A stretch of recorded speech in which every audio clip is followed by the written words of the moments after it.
Assalamualaikum warahmatullahi. Alhamdulillahi wahda wassalatu wassalamu ala man la nabiyya ba'da. Amma ba'd. Fa'udhu billahi minasy syaithanir rajim. Wasta'inu bis-sabri was-salah.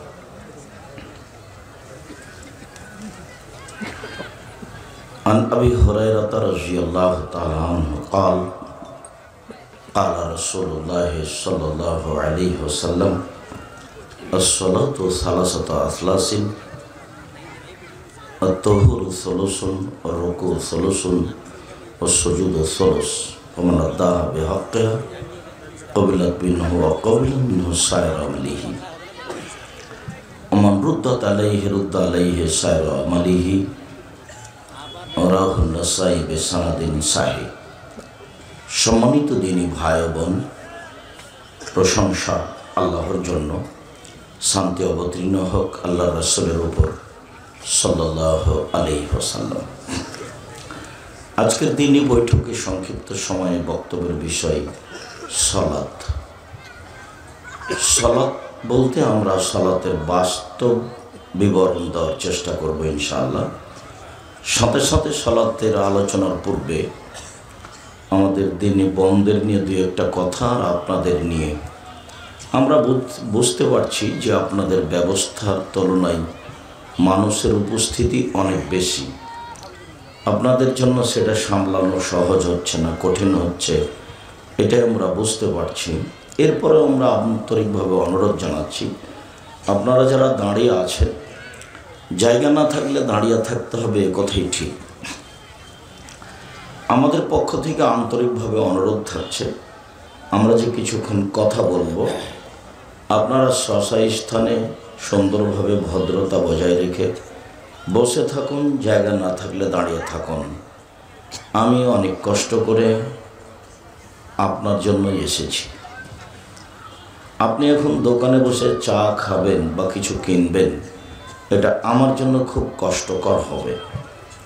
আমি তখন মনে করব আসলে আপনার লজ্জাবোধ বা মানবতা বা ইতস্তবোধ আপনার নেই।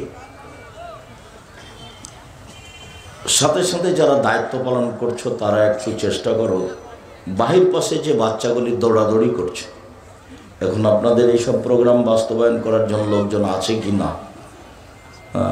আমাদের তো দেখি যারা সম্মেলন বাস্তবায়ন করে তাদের আগে থেকে অনেক লোকজন ব্যবস্থা থাকে। আমি অনেক সময় নোয়াখালী বিভিন্ন এলাকায় প্রোগ্রামে গেছি, তো মানুষ তো এদিক ওদিকগুলো বোঝা যাবে, পিপিলিকা পার হলে বোঝা যাবে, ওরা ধরতে পারবে যে পিপিলিকা পার হচ্ছে, এদিক ওদিকে যাচ্ছে। তো এই যে বাচ্চাগুলো হই হই করছে, আর এই যে দোকানপাটে অবুঝ মানুষগুলি চা খাচ্ছে, আজকে জিলাপি কিনছে, তার একটা লজ্জাবোধ থাকা দরকারকে জিলাপি আজকেই কিনতে হবে। বাজার কেউ মেরে খেয়েছে, আপনাকে সাড়া দিতে হবে না, ওইভাবে আপনার সাড়া দেওয়ার প্রয়োজন নেই, কেননা আপনি বলছেন আপনার চাচাই ওখানে বসে আছে, তো আপনি সাড়া দিয়ে কী হবে, ওই রকম সাড়া দিতে হবে না, তুমি চুপ থাকো। আমি যেটা বলছি সেটা হলো এই যে যারা দোকানপাটে বসে আছেন, আপনার একটু লজ্জা হয় না কেন, আপনার একটু শরম হয় না কেন, আপনার একটু হায়া হয় না কেন, আপনার একটু ইতস্তবোধ হয় না কেন? আপনি কোন শরমে, কোন লজ্জায়, কোন হায়ে আপনি দোকানে বসে আড্ডা পেটছেন? আপনি নিজে মানুষ মনে করেন না? আমি তো আপনাকে মানুষ মনে করছি, আপনি কেন নিজেকে কুকুর সিরিয়াল মনে করছেন, গরু ছাগল মনে করছেন? আমি তো বলছি আপনি মানুষ, তা আপনি পশু প্রাণীর মতো মনে করছেন কেন নিজেকে? আল্লাহ বলছেন, বুঝে না ওরা, অন্তর আছে বুঝে না, দেখেও দেখে না ওরা, চক্ষু আছে দেখে না, শোনেও শোনে না ওরা, কান আছে শোনে না। উলাইকা কাল আনআম, তারা পশু প্রাণীর মতো, তারা গরু ছাগলের মতো, তারা কুকুর শ্রীগুলের মতো, ভালো মজাল বরং তার চেয়ে খারাপ। আপনি কোনটা? আমি আপনাকে গরু ছাগল কুকুর শ্রীগাল নাই বললাম, আপনাকে আমি গরু ছাগল কুকুর সিরিয়াল না হয় নাই বললাম, কিন্তু আল্লাহ যে বলছেন তখন আপনি কি করবেন? আর এইটা তো রংপুর অন্তর্গত নাকি? নীলফামারী রংপুর অন্তর্গত। আমি যখন রংপুর দিনাজপুরে কোনো এক জেলায় বৃহত্তর রংপুর বৃহত্তর দিনাজপুরে আসি, তখন কথার ফাঁকে একটা কথা থাকে। এইসব ছেলে যারা বসে থাকে তাদেরকে বলি, দেখো হ্যাঁ, রংপুর, লালমনিরহাট, নীলফামারী, কুড়িগ্রাম, পঞ্চগড়, ঠাকুরগাঁ, গাইবান্ধা, জয়পুরহাট, বগুড়া, এইসব ডিস্ট্রিক্টে তিনটে জিনিস বেশি খারাপ। তার একটা জিনিস হলো যে এসব এলাকায় অন্য ডিস্ট্রিক্টের তুলনায় এরা বনদেরকে জমি দেয় না। তোমার দাদা মারা গেছে 15 শতক জমি রেখে, তোমার বাপ নিবে 10 শতক আর তোমার ফুফু নিবে 5 শতক। তোমার বাপ আর ফুফু দুইজন মানুষ, তোমার বাপ নিবে সকালে আর তোমার ফুফু নিবে বিকালে, এটা তো প্রমাণ করা যাবে না। তো তোমার দাদা 10 বছর হলো মরা, এখন পর্যন্ত তোমার বাপ তোমার ফুফুকে জমি দেয়নি, জমি চাইলেই রিরি করে উঠে, তো এখন তোমার বাপ কেমন? তখন আমি বলেছি, দেখো তোমার বাপকে যদি আমি কুকুর শ্রীগালের চেয়ে খারাপ প্রমাণ করতে না পারি তা আমি বক্তব্য দিব না। এ তো হক নষ্ট। এ তো সকালে তোমার বাপ আর বিকালে তোমার ফুফু, এইটাই যদি না চলে তো 10 বছর চলে কেমনে?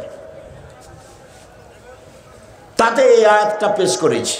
তখন বলেছি আল্লাহ তাআলা বলছেন, ওরা পশু প্রাণীর মতো, ওরা গরু ছাগলের মতো, ওরা কুকুর শ্রীগুলোর মতো, বালহুম আজাল, বরং তার চেয়ে খারাপ। তোমার বাপ হলো তার চেয়ে খারাপ। তোমার বাপকে আজকে বাড়ি থেকে বলে দিও যে আব্বা, ভাগ্যে যদি জমিদারি থাকে তো জমিদারি করে খাবো, ভাগ্যে যদি ভিক্ষা করে খাওয়া থাকে ভিক্ষা করে খাবো, ফুফুর জমি খেয়ে বাঁচতে রাজি নয়। ভাগ্য তো ছেড়ে আসেনি আব্বা, ভাগ্য কি ছেড়ে এসেছি? ভাগ্য তো নিয়ে এসেছি। তো ফুফুর জমি খেয়ে দিন কাটাতে হবে কেন? 1 2, যে এসব ডিস্ট্রিক্টের মানুষ, বেশিরভাগ মানুষ যৌতুক নেই, অথচ ভিক্ষা করা টাকা দিয়ে চাউল কিনে ভাত খেয়ে ইবাদত কবুল হবে। ভিক্ষা করা টাকা দিয়ে চাউল কিনে ভাত খেয়ে ইবাদত কবুল হবে, যৌতুকের টাকা দিয়ে চাউল কিনে ভাত খেয়ে ইবাদত কবুল হবে না। তোমাকে আর তোমার বাপকে যদি আমি কুকুর শ্রীগালের চেয়ে খারাপ প্রমাণ করতে না পারি, আমি আব্দুর রাজ্জাক বিন ইউসুফ আজ থেকে আর কোনোদিন বক্তব্য দেব না। তোমরা বাপ বেটা ভিক্ষা করে খাও, কেউ যদি গ্রামে না দেয় ট্রেন স্টেশনে যাও, ট্রেন স্টেশনে ভিক্ষা করো, ভিক্ষা জায়েজ। সবচেয়ে ভালো উপার্জনের পথ হলো ব্যবসা করে খাওয়া। তখন আল্লাহ নবী বলেছেন যে সত্যবাদী ব্যবসায়ীরা জান্নাতে নবী, সিদ্দিক, শহীদাদের সাথে থাকবেন। আর চাকরি করে খাওয়ার, দিন মজুরি করে খাওয়া দুটা জায়েজ। আর জমি চাষ করে খাওয়া জায়েজ, তবে পছন্দ নয়। উপার্জনের 3টা পথ। তো যে দিন মজুরি করে খায় তার টাকা শেষ হয় সন্ধ্যায়, আর যে চাকরি করে খায় তার টাকা শেষ হয় সাধারণত 25 তারিখে। বেতন যা পেয়েছে তা খেতে খেতে 25 তারিখে শেষ। বাপ মা চাইলে দিতে পারে না। যার কারণে অসহায় মানুষের পাশে দাঁড়ালে ব্যবসা করতে হবে। ব্যবসা শুরু করতে হবে চকলেট দিয়ে, তাহলে ঋণ নেওয়া লাগবে না। তারপরে কলা, তারপরে কাপড় চোপড়, তারপরে অনেক কিছু। ছোট থেকে শুরু করতে হবে। আনুমানিক টাকা পয়সা বেশি হতে 25 থেকে 30 বছর লাগবে, 2-1 দিনে নয়। আর ঋণ নিয়ে ব্যবসা করেছে যে, বা বাড়ি গাড়ি করেছে যে, সে ভুল করেছে। তার মতো বোকা মানুষ সমাজে কেউ নেই। আপনি যে ঋণ করে ব্যাংক থেকে টাকা নিয়ে এসে বাড়ি করলেন, ছেলে মেয়ে বউ ভালোভাবে আছে, তো আপনার যে জানাজা হবে না, জাহান্নাম জান্নাত পরে, জানাজাই নেই, এটা আপনি কি করলেন? আল্লাহর নবী সলাতে সালাম ফিরার পূর্বে একটা দোয়া পড়তেন। এই দোয়া না পড়ে তিনি সালাম ফিরতেন না। সেই দোয়ার শেষ বাক্য হচ্ছে আউযু বিকা মিনাল মাকসামি ওয়াল মাগরাম, তোমার কাছে বাঁচতে চাই বড় পাপ হতে, তোমার কাছে বাঁচতে চাই ঋণ কর্য হতে, তোমার কাছে বাঁচতে চাই বড় পাপ হতে, তোমার কাছে বাঁচতে চাই ঋণ কর্য হতে, তোমার কাছে বাঁচতে চাই বড় পাপ হতে, তোমার কাছে বাঁচতে চাই ঋণ কর্য হতে। আল্লাহর নবী এই কথা না বলে সালাম ফিরতেন না, পুরো জীবন এভাবে তিনি বলেছেন। আর আপনি স্বেচ্ছায় আগ্রহ সহকারে দরখাস্ত করে ঋণ নিয়েছেন।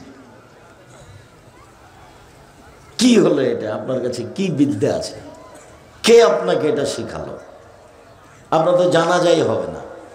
জানাজা করে দিচ্ছে, ওটা তো সমাজের মানুষের বোকামি। আপনি আমাকে দিয়ে জানাজা করান তো দেখি। আপনার বড় নেতা যদি আমাকে কালকে বলে, আব্দুর রাজ্জাক সাহেব আপনার প্রতিষ্ঠান চালানোর বাকি জীবন জিম্মেদারি নিলাম, আপনি আমার বাপের জানাজা করিয়ে দিন, সম্ভব নয়। তাহলে তোমার বাপের, তোমার টাকা পয়সা আমার পয়সা আমি দিব, তোমার বাপের টাকা নিয়ে আমাকে কিছু করতে হবে এই হিসাব আমি করিনি, ওই পাতা আমি পড়ি না। শুনুন, আগামীকাল সন্ধ্যা হতে হতে 24 ঘন্টার মধ্যে সাইকেল হোক, মোটর সাইকেল হোক, টাকা হোক, খাটখাটলা হোক, চোখে বাক্সা হোক, সব ফেরত দিতে হবে 24 ঘন্টায়। কাপুরুষ বাপ বেটা কাপুরুষের মতো কাপুরুষের দিন কাটাও, ভিক্ষা করে খাও। কেউ ভিক্ষা যদি না দেয় ঢাকা চলে যাও, ট্রেন স্টেশনে ভিক্ষা করবে। তোমার বাপের মুখের দিকে দেখো, মুখখান দেখো কালো হয়ে গেছে। টাকা নেবে কেন? যৌতুকের টাকা নেবেন কেন? কাজ করে খেতে পারেন না, কেন টাকা নেবেন? কাজ করে খাবেন। আপনি কাজ করবেন মানুষের বাড়িতে, আপনার ছেলে কাজ করবে। ভিক্ষা করবেন কেন? ভিক্ষা করা জায়েজ, পছন্দ নয়। ভিক্ষা করা জায়েজ, ও পছন্দ কাজ নয়। ব্যবসা করে খাবেন, দিন মজুরি করে খাবেন, সহজ পথ। সারাদিন কাজ করবো, 500 টাকা পাবো, আমি নিজেই ধনী, এ তো 500 টাকা আছে আমার, আমি কাজ করে খেতে পারি। এটা হলো গৌরবের বিষয়। এ হলো 2 নম্বর খারাপ। আর 3 নম্বর, বাচ্চা, ওই যে মধ্যে থেকে যারা একটু হাঁটাহাঁটি করছে, বাচ্চা ছেলে, ওরা তো বুঝতে পারে না, আপনারা একটু কন্ট্রোল করার চেষ্টা করবেন। 3 নম্বর যেটা, সেটা হলো এই যে রংপুর, দিনাজপুর, লালমনিরহাট, নীলফামারী, পঞ্চগড়, ঠাকুরগাঁ, গাইবান্ধা, জয়পুরহাট, এইসব ডিস্ট্রিক্টের বাড়িঘরগুলি প্রায় সাতক্ষীরার মতো। এদিকে একটা ঘর, এদিকে একটা ঘর, মধ্যে গরুর গাড়ির রাস্তা। এটা বাড়ি হলো কি করে? আপনি সালাম দিবেন কোথায়, কিভাবে ঢুকবেন? আপনি গরিব মানুষ, চটছালা দিয়ে চতুর্দিক ঘেরেন, একটা দরজা রাখেন জায়গা, সেখানে আপনি দরজা লাগাতে পারেননি, একটা পর্দা ঝুলিয়ে রাখেন। আপনার স্ত্রী যখন রাতে ঘুমাতে যাবে, তখন এই পর্দার নিচে বিসমিল্লাহ বলে একটা খড়কুটা রেখে দিবে। আল্লাহ নবী বলেছেন, সকাল পর্যন্ত এই দরজা দিয়ে শয়তান ঢুকতে পারবে না, এই ফাঁকা দিয়ে ঢুকতে পারবে না। অথচ ফাঁকা। আমি এই কথা বলিনি, হাদিস বুখারী মুসলিম, এই কথা মুহাম্মদ সাল্লাল্লাহু আলাইহি সাল্লাম বলেন। তো এই 3টা মনে রাখবেন। 1, জমি না দেওয়া। 2, যৌতুক নেওয়া। যৌতুক নেওয়া চিরদিনের জন্য হারাম, যৌতুক হারাম। যৌতুকের টাকা দিয়ে চাউল কিনে ভাত খেয়ে ইবাদত কবুল হবে না। এই যে বললাম, দেখি কোন মায়ের বেটা এভাবে উল্টে ধরতে পারে। যৌতুক হারাম, চিরদিনের জন্য হারাম। আর বাড়িঘর ঘেরে রাখেন, চটছালা দিয়ে ঘেরে রাখেন, নইলে ইট দিয়ে ঘেরে রাখেন, একটা বাহির দরজা করেন, আপনি সালাম দিয়ে ঢুকবেন। শুধু জোর করে আহলে হাদিস হলে হবে, দল সংগঠন করে জোর করে করলে হবে? সালাম দিয়ে বাড়িতে ঢুকতে হবে, সালাম দিয়ে বাড়ি থেকে বের হতে হবে। রাসূল সাল্লাল্লাহু আলাইহি সাল্লামের পদ্ধতিতে 2 দিন বেঁচে থাকার চেষ্টা করতে হবে। এরপরে উপস্থিত বৈঠকে দিনী মুসলিম বোন, আপনাকে 2-একটা কথা বলি। আপনি যে এসেছেন বক্তব্য শুনতে, তো রাস্তায় দাঁড়িয়ে আছেন কেন? হ্যাঁ করে গল্প করতে করতে এসেছেন, আবার গল্প করতে করতে চলে যাচ্ছেন। আপনার স্বামী নাই নাকি? আপনাকে কিছু বলে না? আপনার কেন শরম হয় না? মহিলা মানুষ আপনি, আপনার বড় ছেলে নাই, আপনাকে কিছু বলেন না আপনার ছেলে? আপনি মহিলা মানুষ, আপনার লজ্জা হয় না কেন? গল্প করতে করতে গেলেন, আসলেন, আবার গল্প করতে করতে চলে আসছেন, আবার বাহিরে আপনি দাঁড়িয়ে গল্প করছেন। এটা কি স্বভাব আপনার? এত নোংরা স্বভাব কেন আপনার? এত খারাপ স্বভাব কেন আপনার? আপনার শ্বশুর শাশুড়ি নেই? আপনার বাপ মানে আপনার স্বামী নেই? আপনাকে 1 মিনিট একটা কথা শোনেন। এই মেয়ে, এই কথা বলছো কেন? চুপ থাকো, এদিকে মুখ করে খেয়াল করে থাকো। সম্মানিত দিনী বোন, শাশুড়ির কথা কেন বললাম একটা কথা বলি। আমার মা আমাদের বাড়িতে নতুন বউ, আমার মা। তা আমার মা লেপা, বুঝেন কি আপনারা? এই যে ঘরটার লেপা। তা আমার মা লিপছে, ঘরটা লিপতে দিয়েছে আমার দাদি মনে হয়। তো এখন লেপা কাজটা শেষ হয়ে যাবে, তার 2-1 বার হাত ঘুরেলি শেষ হয়ে যাবে, এরকম পর্যায়ে চলে এসেছে। তখন জোহর আজান হয়ে গেছে। তখন আমার দাদি বলছেন, আমার মা নকল করেন এই কথা, তাই আমরা শুনি, করেছেন তাই আমরা শুনি। তো আজান হয়ে গেছে, তখন আমার দাদি বলেছেন যে এই কর, হাত ধুয়েলে নিয়ে সলাত আদায়, নামাজ পড়ে না, তারপরে বাকিটা লিপিস। তো এইটা আমার দাদি বলতেই আমার মা বলেছেন যে আর 2বার হাত ঘোরালেই তো হয়ে যাবে। আর 2বার কি করলে? হাত ঘোরালেই তো হয়ে যাবে। এটা করে নিয়ে আমি হাত ধুয়ে এনে সলাত আদায় করবো, নামাজ পড়বো। আমার মা এই কথা বলেছে, বলা শেষই হয়নি, আমার দাদি গিয়ে 2-3 কিল পিঠের ওপরে, নতুন বউ। অবাক কথা, তোর এত বড় সাহস! আমি বলছি হাত ধুয়ে নামাজ পড়ে নে, আর তুই আমাকে বলছিস আরো 2-3 বার হাত ঘোরালে হবে? অবাক হয়ে গেলাম, তোর সাহস, আমি অবাক হয়ে গেলাম।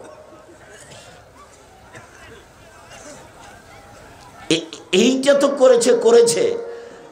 ওই গ্রামে যে বাড়ি সবচেয়ে ভালোভাবে চলে, সেই বাড়ির এই বয়সের মহিলাকে বলেছে যে আমার বউ, ছোট বউ কথা শোনে না। খালি ঘটনাটা এরকম ছিল। তো ওই জন্য তোমাকে বলছি, তুমি যে মহিলা মানুষ, তুমি গল্প করতে এসেছো, আবার বাইরে দাঁড়িয়ে গল্প করছো। আসলেই কি তোমার শ্বশুর শাশুড়ি নেই? আসলেই কি তোমার বাপ নেই, না ও তোমার সৎ বাপ? তুমি কোন লজ্জায় এভাবে গল্প করো, আসো আর যাও। আসলেই কি তোমার স্বামী নেই? ঘটনা কি তোমাকে কেউ বলে না কেন? মহিলা মানুষ আর একজনের অধীনে থাকে। সম্মানিত দিনী বোন, মহিলা মানুষ আর একজনের অধীনে থাকে, এই কথাটা আগে পেশ করি। যার জন্য বললাম যে তোমার কি স্বামী নেই? তোমার কি শ্বশুর শাশুড়ি নেই? তোমার কি বাপ নেই? এই জন্য বললাম যে মহিলা মানুষ আর একজনের অধীনে থাকে। হাকিম ইবনে মুআবিয়া আল কোশাইরি বলছেন যে আমি বললাম, ইয়া রাসূলুল্লাহ, হে আল্লাহ রাসূল, মা হাক্কু যাওজাতে আহাদিনা আলাইহি, আমাদের স্ত্রীরা আমাদের কাছে কি হক পায়, এটা জিজ্ঞাসা আল্লাহর নবীর কাছে। আল্লাহর নবী, আমাদের স্ত্রীরা আমাদের কাছে কি পায়, আমরা স্বামী হিসাবে স্ত্রীর কি করতে পারি, এটা জিজ্ঞাসা। তখন আল্লাহ রাসূল শুরু করলেন, 1 আন আত এমাহা এজাতায়ামতা, তুমি যেমন খাও তোমার বউকে তেমন খাওয়াবা। তুমি যে মানের খাও তোমার স্ত্রীকে সে মানের খাওয়াবা। 2 অতাকসোয়াহা এজাক্তাসাইতা, যখন তুমি কাপড় পরবা তোমার স্ত্রীকে পরাবা। যে মানের তুমি কাপড় পরো তোমার স্ত্রীকে সে মানের পরাবা। 3 ওয়ালা তাজরিবিল ওজহা, কখনো ধমক দেওয়া লাগলে, মারা লাগলেও মুখের উপরে মারো না। 3 4 ওয়ালা তুকাব্বে, কটু কথা বলো না। কোন সময় বউকে কটু কথা বলো না। বলো না তোমার ঠোঁটটা কালো, বলো না তোমার ঠোঁটটা মোটা, বলো না তোমার রংটা কালো, এরকম কটু কথা বলো না। বলো না তোমার মা আমাকে খারাপ, তোমার মা আমার সাথে খারাপ আচরণ করেছে, তোমার বাপ আমার সাথে খারাপ আচরণ করেছে। তোমার স্ত্রী কষ্ট পাবে এরকম কটু কথা বলো না। 4 5 ওয়ালা তাহজুরহা ইল্লা ফিল বাইতে, তুমি তাকে তোমার বাড়ি ছাড়া কোথাও যেতে দিও না। থাক কোথাও, খালার বাড়ি, ফুফুর বাড়ি, নানির বাড়ি, দাদির বাড়ি, মায়ের বাড়ি যেতে দিও না। জরুরি প্রয়োজন ছাড়া তোমার স্ত্রী তোমার বাড়ি থেকে যাবে না। এই যে স্বামীর অধীনে থাকবে, স্বামী যখন যেতে বলবে প্রয়োজন হলে যাবে, তাছাড়া যাবে না। এই ছেলে, ওই যে লোকগুলো কথা বলছে তোমরা কন্ট্রোল করো, চেষ্টা করো।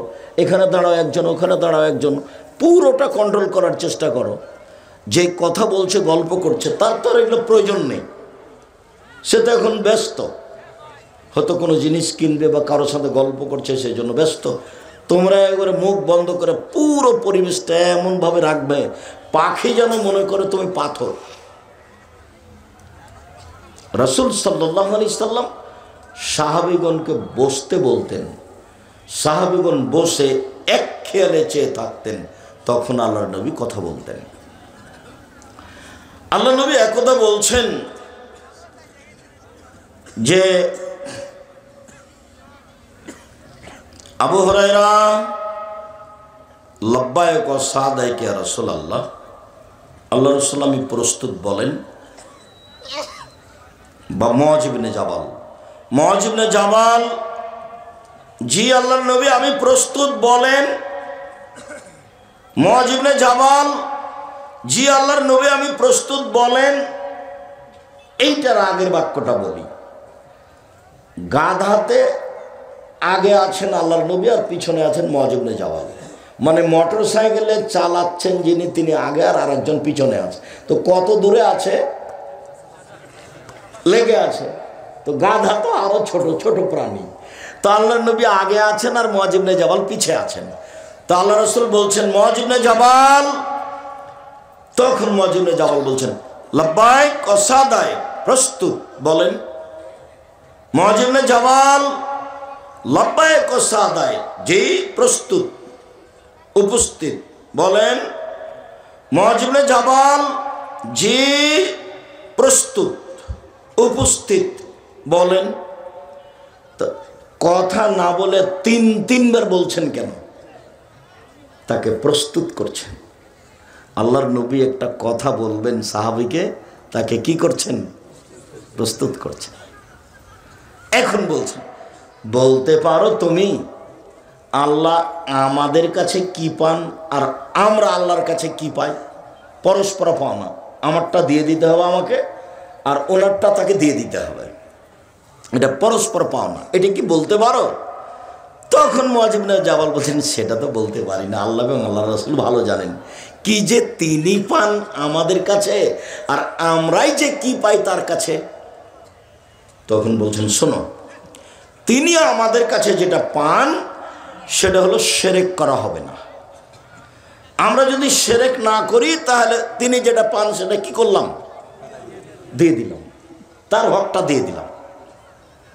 জীবনে এ কথা বলা যাবে না যে গরুকে লাথি মারা যাবে না, এটা বললেই ওটা কেটে গেছে, লা ইলাহা ইল্লাল্লাহ কেটে গেছে। লাথি মারলে বেশি ভালো হবে লাঠি দিয়ে মারার চেয়ে। লাঠি দিয়ে মারলে কম লাগবে আর পায়ে মারলে বেশি লাগবে। তো পায়ে মারতে খারাপ লাগে কেন? গরু হচ্ছে হিন্দুদের দেবদেবতা, একটা আল্লাহ, একটা মাবুদ। ওই ভালোবাসা আমাদের মাথার উপরে চড়ে আছে, যার কারণে আমাদের কেমন কেমন লাগে। রাজশাহী চাঁপাইনবাবগঞ্জে কুলাতে, কুলা বুঝেন আপনারা? তো আপনার মা কুলাতে চাউল ঝাড়ছে, তখন আপনার ছেলেটা লাফ দিয়ে এসে কুলার উপরে চড়ে নিয়েছে। তো আপনার মা বলবেন এই কথা, সরো ভাই, সরো ভাই, একটু কাজ করতে দাও, সরো ভাই। এইটা না বলে চাঁপাইনবাবগঞ্জের ভাষাতে বা আপনার নীলফাওয়ারের ভাষা যে কি, হট ঘিনঘিনা কোনটাকার কুলাতে পা দিতে হয়, সর এখান থেকে সর, কুলাতে পা দিতে হয়। তো কুলাতে পা দিতে হয় এই কথা বলছে কেন? তার মানে এটা শিরক। কুলাতে পা দিতে হয় না, এই কথাটাই কি? এই কথাটাই শিরক। তো ওর পাওনা হলো আমার কাছে কি বলেন তো? শিরক না করা। আমার পাওনাটা কি তার কাছে? শাস্তি না দেওয়া। উনি আমাকে শাস্তি দিতে পাবেন না, তবে পদ্ধতি হলো তারটা আগে দিতে হবে। বুঝাতে পারিনি? পদ্ধতি হলো যে তার পাওনাটা আগে তাকে দিতে হবে, তখন তিনি আমারটা দিবেন। তারটাকে যদি আমি পূর্ণ না দিই তখন বলবেন না, তুমি আমার সাথে নিমখারামি করেছো, তুমি আমারটা দেওনি, তোমার সাথে আর হলো না আমার।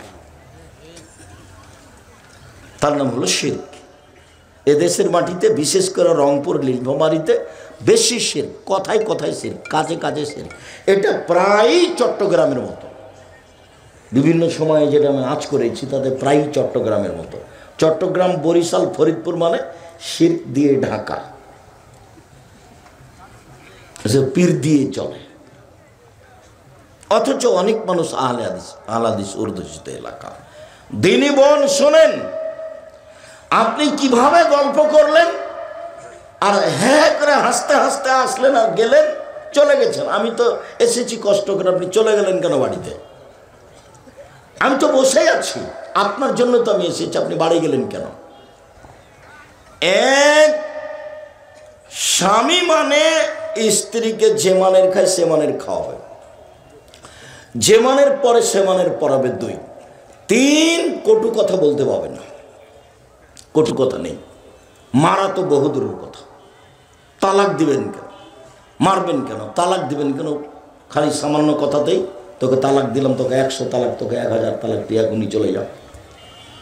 দুইজন শয়তানকে বোকা, শয়তানে দুইজনকে বোকা বানালছে। শয়তান দুইজনকে কি করেছে? বোকা বানিয়েছে। ও তখন বলছে তুই আমাকে এক্ষুনি তালাক দে, তুই আমাকে এক্ষুনি তালাক দে, তোর থাকবো না বাড়িতে। তখনই বলছে যা, তোকে 1000 দিলাম, তুই যা যা। মানে দুইজনের রাগে আছে, আর রাগ মানুষকে বোকা বানায়। আর তালাক এমন একটা জিনিস, মজাক করে বললেও তালাক হবে, তৎ করে বললেও তালাক হবে, ভালো অবস্থাতে বললেও তালাক হবে, হাইজ অবস্থাতে বললেও তালাক হবে। কয়েকটা জিনিস আছে, জিদ্দ হন না জিদ্দ না, হাজলো হন না জিদ্দন। তৎ করে বললেও চূড়ান্ত, মজাক করে বললেও চূড়ান্ত। তার একটা হচ্ছে তালাক। তবে এরকম কথা যদি বলে তুই চলে যা, তোকে বাড়িতে রাখবো না, তুই চলে যা, তুই যাস না কেন, তুই এখনই যা, তুই বুঝতে পারিস না তোকে রাখবো না, মায়েরে কি বুঝতে পারিস না, এইগুলো কথাতে তালাক হবে না। তালাক শব্দ মুখে বলতে হবে, তোকে তালাক দিলাম। আর যত নোংরা কথা আছে ঝগড়ার মধ্যে, তুই আমার বাপ, তুই আমার মা, তুই অমুক তমুক, এইসব কোনো কথাতে তালাক হয় না, সব ফালতু কথা। কটু কথা বলবেন না। 4 মুখের উপরে মারবেন না। 5 আপনার স্ত্রী জরুরি প্রয়োজন ছাড়া বাড়ি ত্যাগ করতে পারে না। চাচির বাড়ি, খালার বাড়ি, ফুফুর বাড়ি, নানির বাড়ি, মায়ের বাড়ি, দাদির বাড়ি, কোনো বাড়ি যেতে পারে না জরুরি প্রয়োজন ছাড়া। তার নাম স্বামী, তার নাম পুরুষ, তার নাম স্বামী, তার নাম পুরুষ। কাপুরুষের পরিচয় দিয়ে একটা মূর্খ মানুষ স্বামী হয়ে সংসার নষ্ট করেছে। উপস্থিত দিনী বৈঠকের মুসলিম বোন, আরেকটা হাদিস, আপনার জন্য জান্নাত যত সহজ, পুরুষের জন্য জান্নাত তত সহজ নয়। আপনার জন্য সহজ, 4টা কাজ করলে আপনি জান্নাতে যেতে পারবেন। 1, 5 ওয়াক্ত সালাত।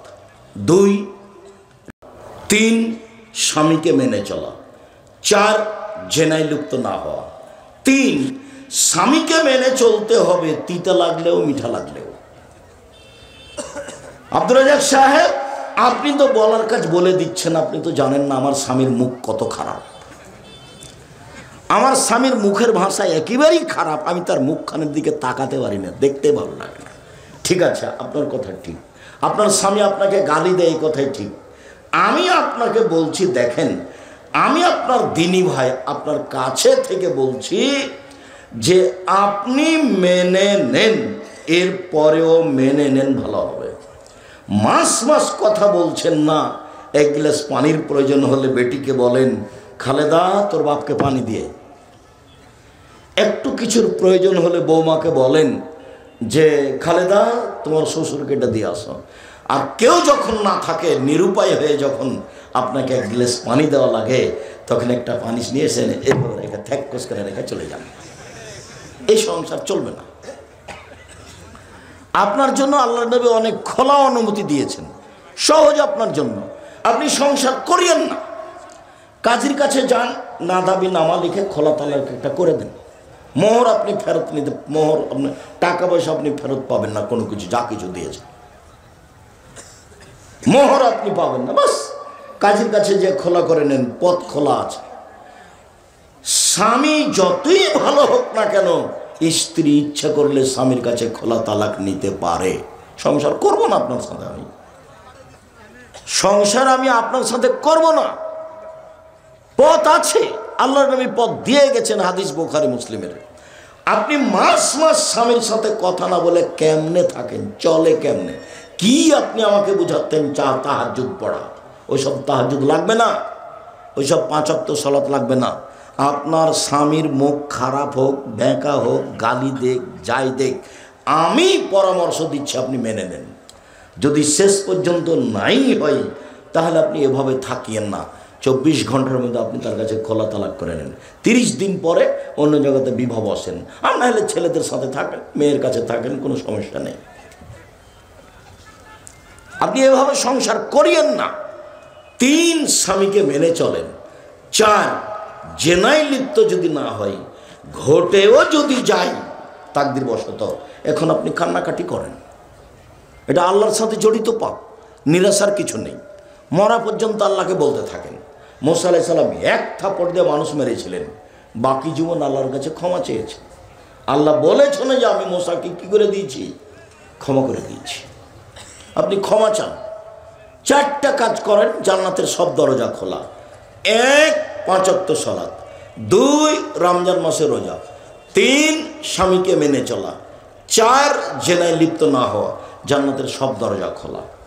এইখানে জান্নাতের সব দরজা খোলা কথাটা বলতে গিয়ে আরেকটা কথা বলি, সেটা হলো এই যে এমন একটা কাজ আছে দুনিয়াতে, গরম পানি, এমন একটা কাজ আছে দুনিয়াতে যে সেই দোয়াটা পড়লেও দরজা সব খুলে দেওয়া হয়।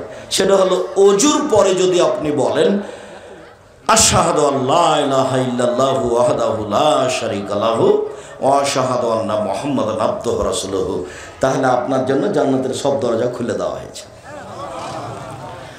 আল্লাহুম্মা জাল্লি মিনাত তাওয়াবিন ওয়া জাল্লি মিনাল মুতাতাহিরিন, এই দোয়া পড়লে নেকি হবে, কিন্তু জান্নাতের দরজা খোলা হবে না। কোন দোয়া পড়লে খুলে দেওয়া হবে? আশহাদু আল্লা ইলাহা ইল্লাল্লাহু ওয়াহদাহু লা শারীকা লাহু ওয়া আশহাদু আন্না মুহাম্মাদান আবদুহু ওয়া রাসূলুহু।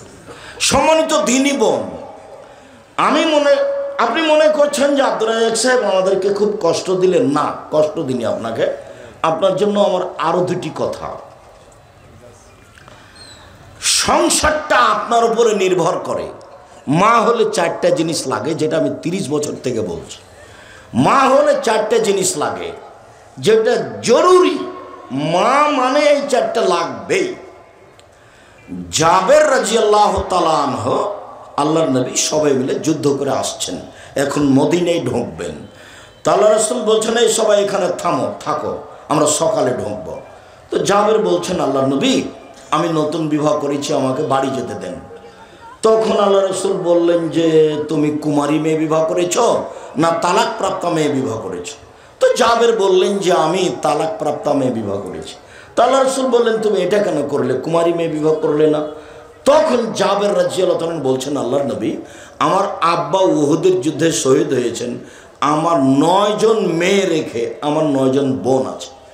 আল্লাহ নবী শোনেন, আমার আব্বা উহুদের যুদ্ধে শহীদ হয়েছেন, 9 জন মেয়ে রেখে আমার 9 জন বোন আছে।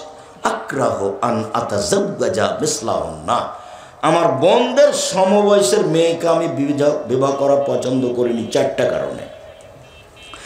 আমার বোনদের মতো কম বয়সের কম বুদ্ধির মেয়েকে বিবাহ করা পছন্দ করিনি 4টা কারণে।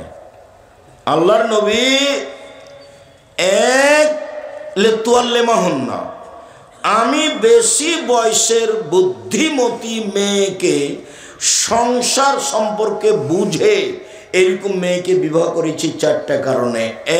1 আমার বোনদেরকে বিদ্যা শিখিয়ে দিবে। 2 বলে তুয়াদ্দেবাহুন্না, আমার বোনদেরকে শিষ্টাচার শিখিয়ে দিবে। 3 বলে তুরাজ্জেলাহুন্না, আমার বোনদের মাথার চুল চিরুনি করে সাজগোজ করে রাখবে। 4 বলে তাকুম আলাইহিন্না, আমার বোনদের উপরে পাহারা দিবে। উপস্থিত বৈঠকের মুসলিম বোন মুখস্থ থাকবে। এই ছেলে তুমি মুখস্থ করো, তোমার মাকে বলে দিও। 1 বিদ্যে, 2 শিষ্টাচার, তিন, যত্ন করে রাখতে হবে ছেলে মেয়েকে। যত্ন করে রাখতে হবে ছেলে মেয়েকে। কে রাখবে? মা। চার, ছেলে মেয়েকে পাহারা দিবে। এবার বলি তোমাকে দুইটা কথা। তোমার মাকে বলি, তোমার মা যদি এখানে থেকে থাকে, তোমার মা কি বলতে পারে শিষ্টাচার কি জিনিস? তুমি কি বলতে পারো শিষ্টাচার কি জিনিস? তোমার বাপ যদি এখানে থাকে, তোমার বাপ বলতে পারে শিষ্টাচার কি জিনিস? তোমরা কি মনে করো মানুষে বলে ঘোড়ার ডিম, তো শিষ্টাচার ঘোড়ার ডিম, এটা কি মনে করো? চলো দু একটা বলি তোমাকে। তোমার আব্বা যদি থাকে, তাহলে আপনাকে আমি অনুরোধ করছি আপনি শোনেন। তোমার মাকেও বলছি, তোমার মা যেন একটু ভালো করে শোনে শিষ্টাচার কি জিনিস। শিষ্টাচার, আল্লাহর নবী বলছেন সব নবীর একটা বৈশিষ্ট্য ছিল, 10টা বৈশিষ্ট্য ছিল সব নবীর। ওটা ছিল খাসলাত, ওটা ছিল অভ্যাস, ওটা ছিল শিষ্টাচার। তার একটা শিষ্টাচার হলো কাসলাজ পরে নখ কেটে ফেলা। নখ কেটে ফেলতে হবে, এটা হলো একটা শিষ্টাচার। ছেলে মেয়ে সবার, আপনার স্ত্রীর, তো আপনার মেয়ের, তোমার বোনের এখন নখটা বড় আছে, নখে নেইল পালিশ আছে। ইহুদি খ্রিস্টানদের পতিতালয়ের মেয়েদের বৈশিষ্ট্য হচ্ছে নখে নেইল পালিশ দেওয়া। ইহুদি খ্রিস্টানদের পতিতালয়ের মেয়েদের বৈশিষ্ট্য হচ্ছে নখে নেইল পালিশ দেওয়া, নখ বড় রাখা। ইহুদি খ্রিস্টানদের পতিতালয়ের মেয়েদের বৈশিষ্ট্য হচ্ছে নখ বড় রাখা, নখে নেইল পালিশ দেওয়া। বলো তো শিষ্টাচার কাকে বলে? তোমার মা কি শিষ্টাচার জানে? তোমার বাপ কি শিষ্টাচার জানে? তোমার মা তো একটু কাজে 19-20 হলে রাগ করে, এই তোকে যে বললাম এটা করতে, করলি না কেন? তো তোমার মা কি একবার বলে দাঁত ভেঙে দেবো একবারে, নখ কাট আগে, নখ কাট, নেইল পালিশ দিয়েছিস কেন, মেহেদি দিবি? আল্লাহ নবী বলেছেন মহিলারা হাতে তো মেহেদি দিবে, দিবে পায়েও দিবে, দিতেই হবে। মহিলারা মেহেদি লাগাতে বাধ্য, বাধ্য, দিতেই হবে। আর পুরুষের দেওয়া অপরাধ। শিষ্টাচার কি জিনিস? তোমার বাপ একটা তোমার ছোট ভাইয়ের পেশাব পায়খানার জন্য পট কিনে নিয়ে এসেছে, সেটা হলো ঘোড়া। বলো তো শিষ্টাচার কি জিনিস? তোমার মা একটা তরকারির বাটি কিনেছে, সেটা হলো রুই মাছ। বলো তো শিষ্টাচার কি জিনিস? তোমার মা একটা আয়না কিনেছে, আয়না, সেটা হলো কাতল মাছ। বলো তো শিষ্টাচার কি জিনিস?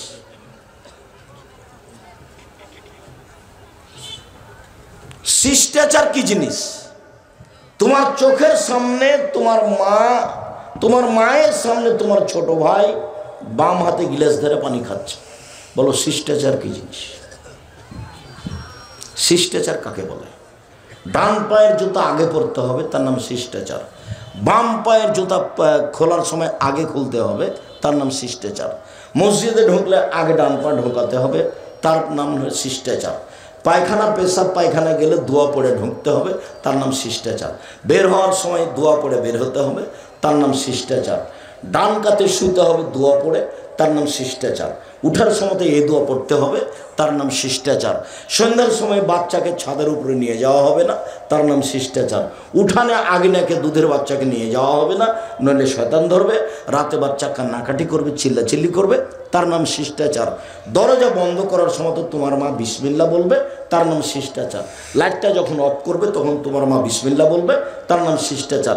খাদ্যের পাতিল, তরকার পাতিল, সব পাতিল যখন ঢাকবে তখন তোমার মা বিসমিল্লাহ বলবে, তার নাম শিষ্টাচার। শিষ্টাচার কি জিনিস?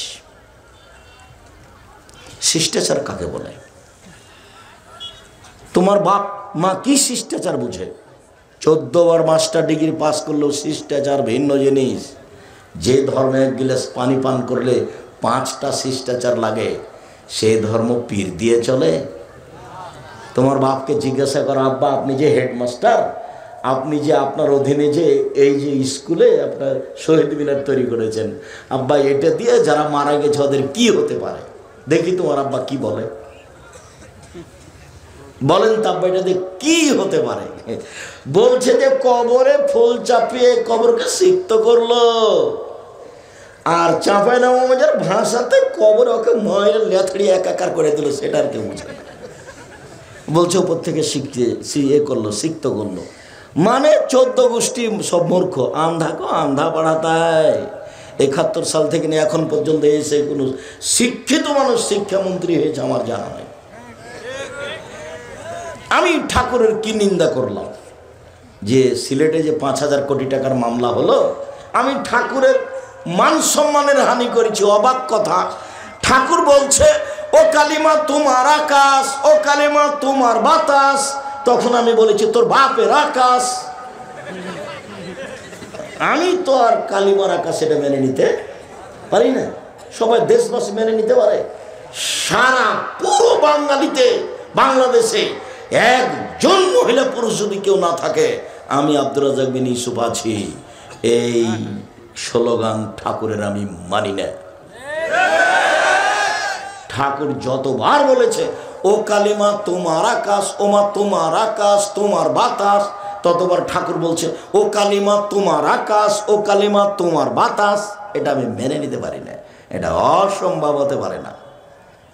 আল্লাহ নবী আফসোস করে বলেছেন পৃথিবীর মানুষ শুনে রেখো। আল্লাহ নবী দুঃখ করে বলেছেন পৃথিবীর মানুষ শুনে রেখো, আমার উম্মত ইহুদি খ্রিস্টানদের সাথে মিশে যাবে। ডান হাতের বিঘত যেমন বাম হাতের সমান সমান সমান মিশে যাবে। পৃথিবীর মানুষ শুনে রেখো, আমার উম্মত ইহুদি খ্রিস্টানদের সাথে মিশে যাবে চাল চলনে, কৃষ্টি কালচারে, পোশাক আশাকে, নিয়ম কানুনে, খাতা কলমে, স্কুল কলেজে, চলাফেরাতে, গাড়ি ছাকড়াতে, রাস্তাঘাটে, সব কিছুতে মিলে যাবে তাদের সাথে। ডান পায়ের জুতা যেমন বাম পায়ের সমান সমান সমান মিলে যাবে। এইভাবে বলতে বলতে ভাষাগত নিচে নামতে লাগলেন। নিচে নামতে নামতে বলছেন পৃথিবীর মানুষ শুনে রেখো, ইহুদি খ্রিস্টান যদি মায়ের সাথে জেনা করে থাকে, আমার উম্মত মায়ের সাথেও জেনা করবে। বলো দেখি, তোমার মা যেখানে বসে আছে, তোমার বোনও সেখানে আছে, স্কিন পায়জামা পরে আছে এখন, বলে এটা কার?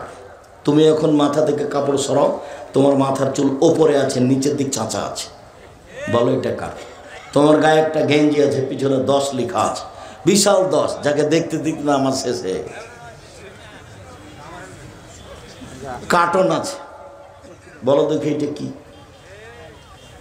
কার্টুন তোমাদের কোনো প্রতিক্রিয়া করে না।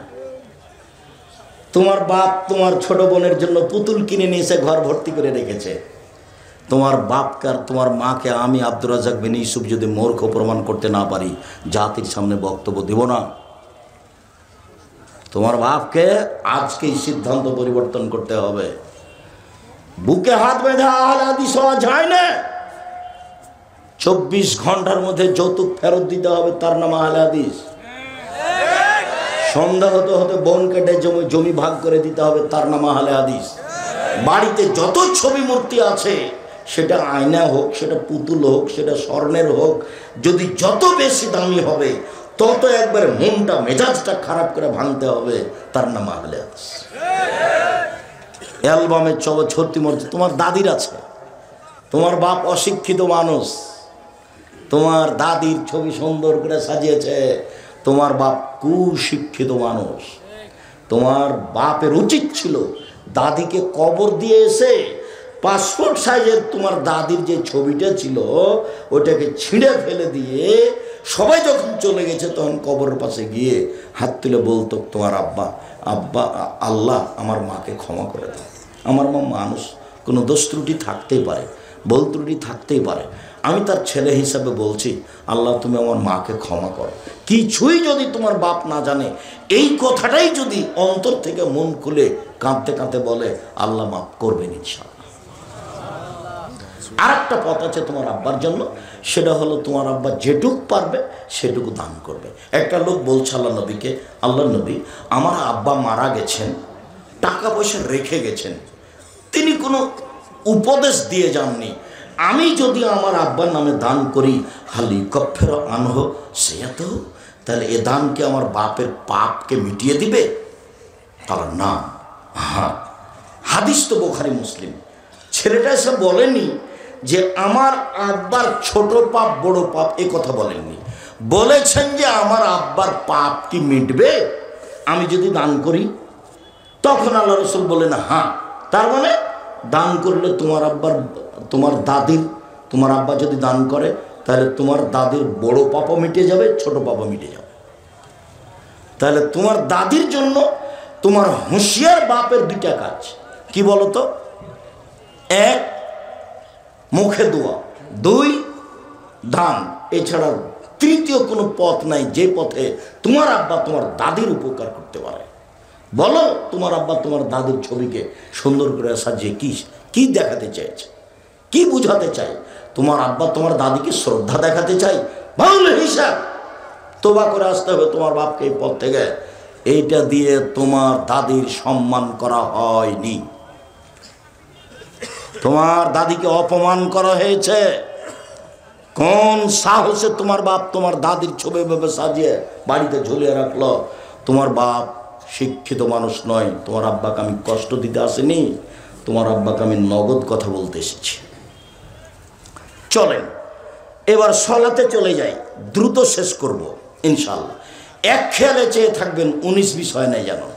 সলাতের পূর্বে অজু, অজুর পূর্বে মেসওয়াক, মেসওয়াকের পূর্বে পেশাব পায়খানা। পেশাব পায়খানার ব্যাপারে আনাস রাদিয়াল্লাহু তাআলা আনহু বলেন, আল্লাহর নবী পেশাব পায়খানা থেকে পবিত্রতা অর্জন করতেন পানি দিয়ে। বসতেন তখন বলতেন আল্লাহুম্মা ইন্নী আউযু বিকা মিনাল খুবুসি ওয়াল খাবায়েস। অন্য হাদিসে এসেছে হাজিহি মুজারাতুন লিশাইতান, টয়লেট হলো শয়তান থাকার জায়গা। মনে থাকবে না? আমার দিকে খেয়াল করেন, শয়তান কোন জায়গা? টয়লেট কি জায়গা? শয়তান থাকার জায়গা। সব শয়তান ওই টয়লেটে, পেশাবখানায়, পায়খানায় ঘরে বসে থাকে। আল্লাহ রাসূল বলছেন যে টয়লেট হলো, শৌচাগার হলো, ওয়াশরুম হলো শয়তান থাকার জায়গা। অতএব যে যাবে সে যেন প্রথমে এই কথা বলে বিসমিল্লাহ আল্লাহুম্মা ইন্নী আউযু বিকা মিনাল খুবুসি ওয়াল খাবায়েস। আল্লাহর নামে পেশাব পায়খানায় যাচ্ছি, আল্লাহ আমি তোমার কাছে আশ্রয় চাচ্ছি অপবিত্র জিন এবং অপবিত্র জিন্নি হতে। বিসমিল্লাহ ছাড়া যদি এই দোয়া পড়ে, শয়তান লজ্জা স্থান দেখতে পাবে, ক্ষতি করতে পারবে না। আর যদি বিসমিল্লাহ সহ পড়ে তো শয়তান ক্ষতি করা তো বহু দূরের কথা, দেখতেই পাবে না। না, বুঝাতে পারিনি কথা, বুঝেছেন কি? বিসমিল্লাহ আল্লাহুম্মা ইন্নী আউযু বিকা মিনাল খুবুসি ওয়াল খাবায়েস। বের হওয়ার সময় গোফরানাকা, বাস একবার গোফরানাকা, একাধিকবার নয়। তোমার কাছে ক্ষমা চাচ্ছে, কথা শেষ। এখন অজু। তো পেশাব পায়খানার সময় পানি দিয়ে পবিত্রতা অর্জন করতে হবে, এটা আল্লাহর বিধান। আগে ঢেল টিস্যু পেপার পরে পানি, এ কথা নয়, এটা একটা অন্যায়। যখন পানি নাই তখন নেবে টিস্যু পেপার, ঢেল। পানি নাই, পবিত্রতা অর্জনের 1 নম্বর পথ পানি।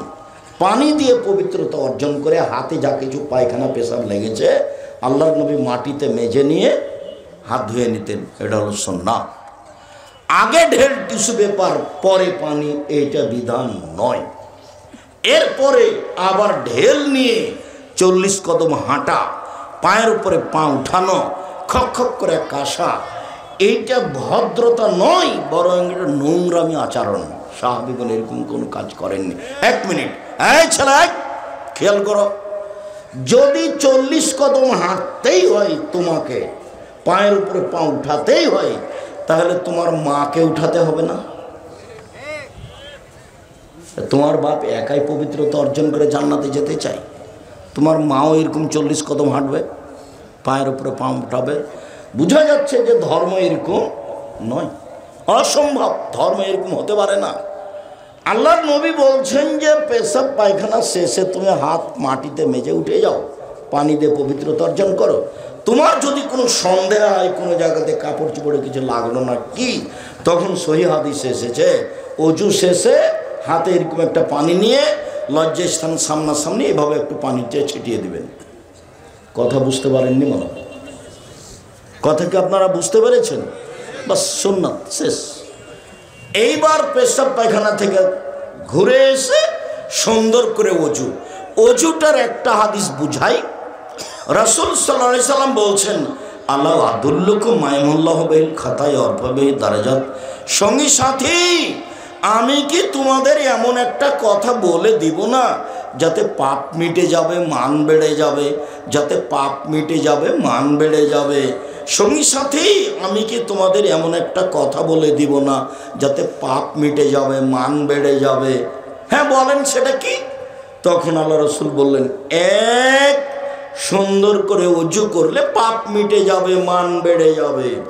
দুই, পায়ে হেঁটে মসজিদে গেলে পাপ মিটে যাবে, মান বেড়ে যাবে। তিন, এক সলাতের পরে আর এক সলাতের জন্য অপেক্ষা করলে পাপ মিটে যাবে, মান বেড়ে যাবে। এই কথাটা আর একটা হাদিস দিয়ে বলি।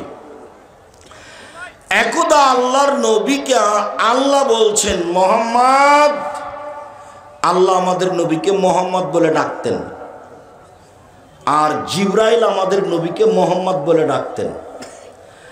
আর সাহাবীগণ বলতেন আল্লাহর রাসূল, আল্লাহ রাসূল যাবেন, আল্লাহ রাসূল খাবেন, আল্লাহ রাসূল নিবেন, আল্লাহ রাসূল এটা করব কি?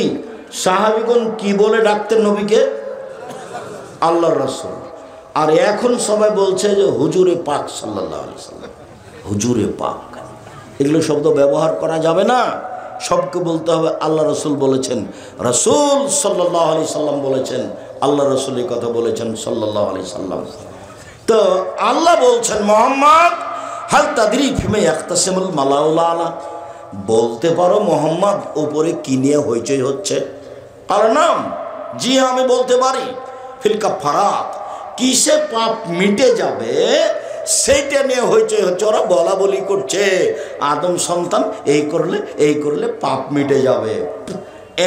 এক, ইসবাগুল ওযু, ওরা বলা বলি করছে আদমের ছেলে মেয়ে যদি সুন্দর করে ওযু করে পাপ মিটে যাবে, মান বেড়ে যাবে। দুই, পায়ে হেঁটে যদি মসজিদে যায়, মাসিওয়ালাল আকদাম, পায়ে হেঁটে মসজিদে গেলে পাপ মিটে যাবে, মান বেড়ে যাবে। তিন, ইন্তেজারুস সালাত বাদাস সালাওয়াত ফিল মাসাজিদ, সালাতের পরে মসজিদে বসে বসে তাসবিহ তাহলিল জিকির আজকার করলে পাপ মিটে যাবে, মান বেড়ে যাবে। এই কথা বলার পরে আল্লাহ রাসূল বলছেন, মান ফালা হাদা আশাবে খাইরিন মাতা বে খাইরিন, যে এমনটা করলো, সুন্দর করে ওযু করলো, পায়ে হেঁটে মসজিদে গেল, সালাতের পরে বসে বসে তাসবিহ তাহলিল পড়লো, আয়াতুল কুরসি পড়লো, ইখলাস ফালাক নাস পড়লো, তাহলে তার মরে যাওয়া ভালো, তার বেঁচে থাকা ভালো, তার মরে যাওয়া ভালো, তার বেঁচে থাকা ভালো, মরলেও ভালো, বাঁচলেও ভালো। এইটুকু বলার পরে আল্লাহ নবী আরো বলছেন, আল্লাহ তাআলা বললেন, শোনো, ওয়াকানা মিন খাতিয়াতিহি কা রাজুলিন ওয়ালাদাতহু কা রাজুল ইয়াউমিন ওয়ালাদাতহু উম্মুহু, পাপ থেকে হয়ে গেল লোকটা সেই দিনের মতো যেদিন তার মা তাকে জন্ম দিয়েছে। পাপ থেকে হয়ে গেল লোকটা সেই দিনের মতো যেদিন তার মা তাকে জন্ম দিয়েছে। নিষ্পাপ হয়ে গেল, বেঁচে থাকা ভালো, মরে যাওয়া ভালো। নিষ্পাপ হয়েছে, বেঁচে থাকা ভালো, মরে যাওয়া ভালো।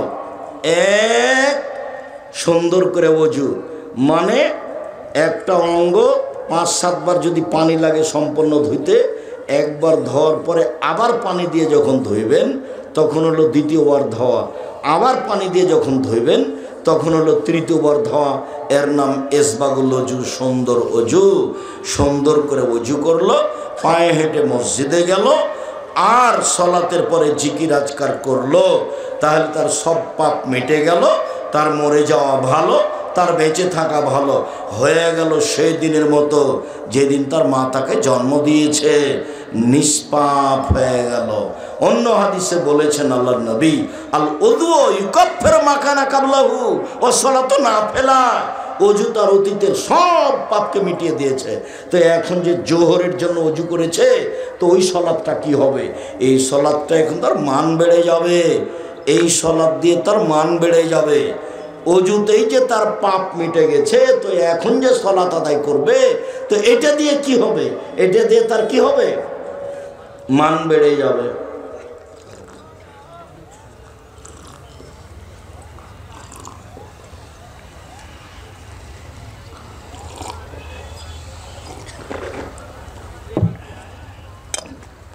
সম্মানিত দিনী ভাই বোন, এক খেয়ালে চেয়ে থাকবেন, একটু 19-20 হয় না যেন।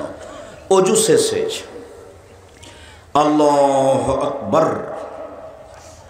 দুই পায়ের মাঝে ফাঁকা থাকবে, শরীরের ভারসাম্য বজায় রেখে যতটুকু লাগবে। যারা বলেছে যে বুবু দুই পায়ের গোড়ালি জমা করে রাখতে হবে বুবু, তারা মিথ্যা কথা বলেছে। দুই পায়ের মাঝে ফাঁকা থাকবে কতটুকু? শরীরের ভারসাম্য বজায় রাখতে যা লাগে সেটুকু ফাঁকা থাকবে। আল্লাহু আকবার বলার পূর্বে কোনো কথা নেই। অজুর পরে দোয়া পড়েছে, কথা শেষ। এখন আর নিয়তের নামে কোনো দোয়া পড়া যাবে না। নিয়ত হলো ওই যে ভাবছে যে অজু করছে, যে সালাত আদায় করবে জোহরের, সেটার নাম নিয়ত। এখন নতুন কোনো শব্দ দিয়ে নিয়ত করা যাবে না, করলেই রাসূলকে অপমান করা হবে, ফলাফল হবে জাহান্নাম। একটু 19-20 করা যাবে না। ধর্ম একজন মানুষের কথা দিয়ে চলে, যার নাম মুহাম্মদ সাল্লাল্লাহু আলাইহি সাল্লাম। এক গিলাস পানি পান করলে 5টা বিধান লাগে, তার নাম ধর্ম। সব নগদ, মারেফতে দিয়ে কোনো ধর্ম চলে না, সব নগদ, একবারে টাটকা। 19-20 নাই, এজমা লাগে না, কিয়াস লাগে না, কিছুই লাগে না। যখন আমি বলেছি কোনো কিছুই লাগে না, তখন কুষ্টিয়ায় এক ছেলে মধ্যে থেকে এইভাবে বিশাল সমাজ দাঁড়িয়ে চট করে বলছে, আব্দুর রাজ্জাক সাহেব, এজমা কেস লাগে না বুঝলাম, চিন্তা ভাবনা করা লাগে না বুঝলাম, সব নগদ নগদ নগদ। বলেন তো দেখি, দুইটা মেয়ে একসাথে জন্ম নিয়েছে, তাদের অঙ্গ প্রত্যঙ্গ পৃথক কিন্তু জমা ধরে আছে, তারা এখন বয়সের হয়ে গেছে, বিবাহ দিতে হবে, বিবাহ দেন দেখি। ইজমা কিয়াস লাগে না বলে, চিন্তা ভাবনা করা লাগে না বলে, বলেন তো দেখি। এরকম মাঠে আমি 27 বছর থেকে ফতোয়া লিখছি, 7 বছর থেকে ফতোয়া বোর্ড পরিচালনা করি, আর 20 বছর ফতোয়া লিখেছি কলমে। তা আমি বললাম আপনার ফতোয়াটা একেবারেই সহজ। তো সহজ কথাটা বোঝাতে গিয়ে আমরা যখন স্কুলে 2-1 দিন গেছিলাম, পড়েছিলাম কি মাদ্রাসার বই পড়েছিলাম, একটা বই, একটা গল্প পড়েছিলাম, মোল্লা দোপেঁজি। মোল্লা দোপেঁজি জি জাহাপনা দিকে দেখো তো, দেখলাম জাহাপনা, কিছু দেখলে না? হ্যাঁ, 2টা কাক উড়ে গেল দেখলাম। তো বলো তো দেখি এদেশে কতটি কাক আছে? 9,999টি। কম হলে বেড়াতে গেছে, বেশি হলে বেড়াতে এসেছে। হ্যাঁ, ঠিক বলেছে মোল্লা দোপেঁজি। ওইটা কি? ওইটা চৌবাচ্চা জাহাপনা। বলতে পারো চৌবাচ্চায় কত পেয়ালা পানি আছে? বলতে না পারলে তোমার গর্দান যাবে।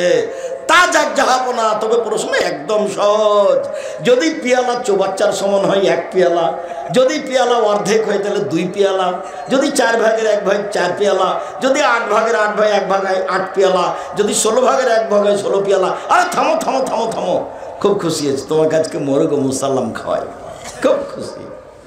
তো কথা তো একেবারেই সোজা। ও তো আর বলেনি যে এই পেয়ালার কত পেয়ালা, ও তো বলেছে কত পেয়ালা পানি। কথা তো সহজ আছে, পেয়ালা যদি পুকুরের সমান হয় তাহলে 1 পেয়ালা।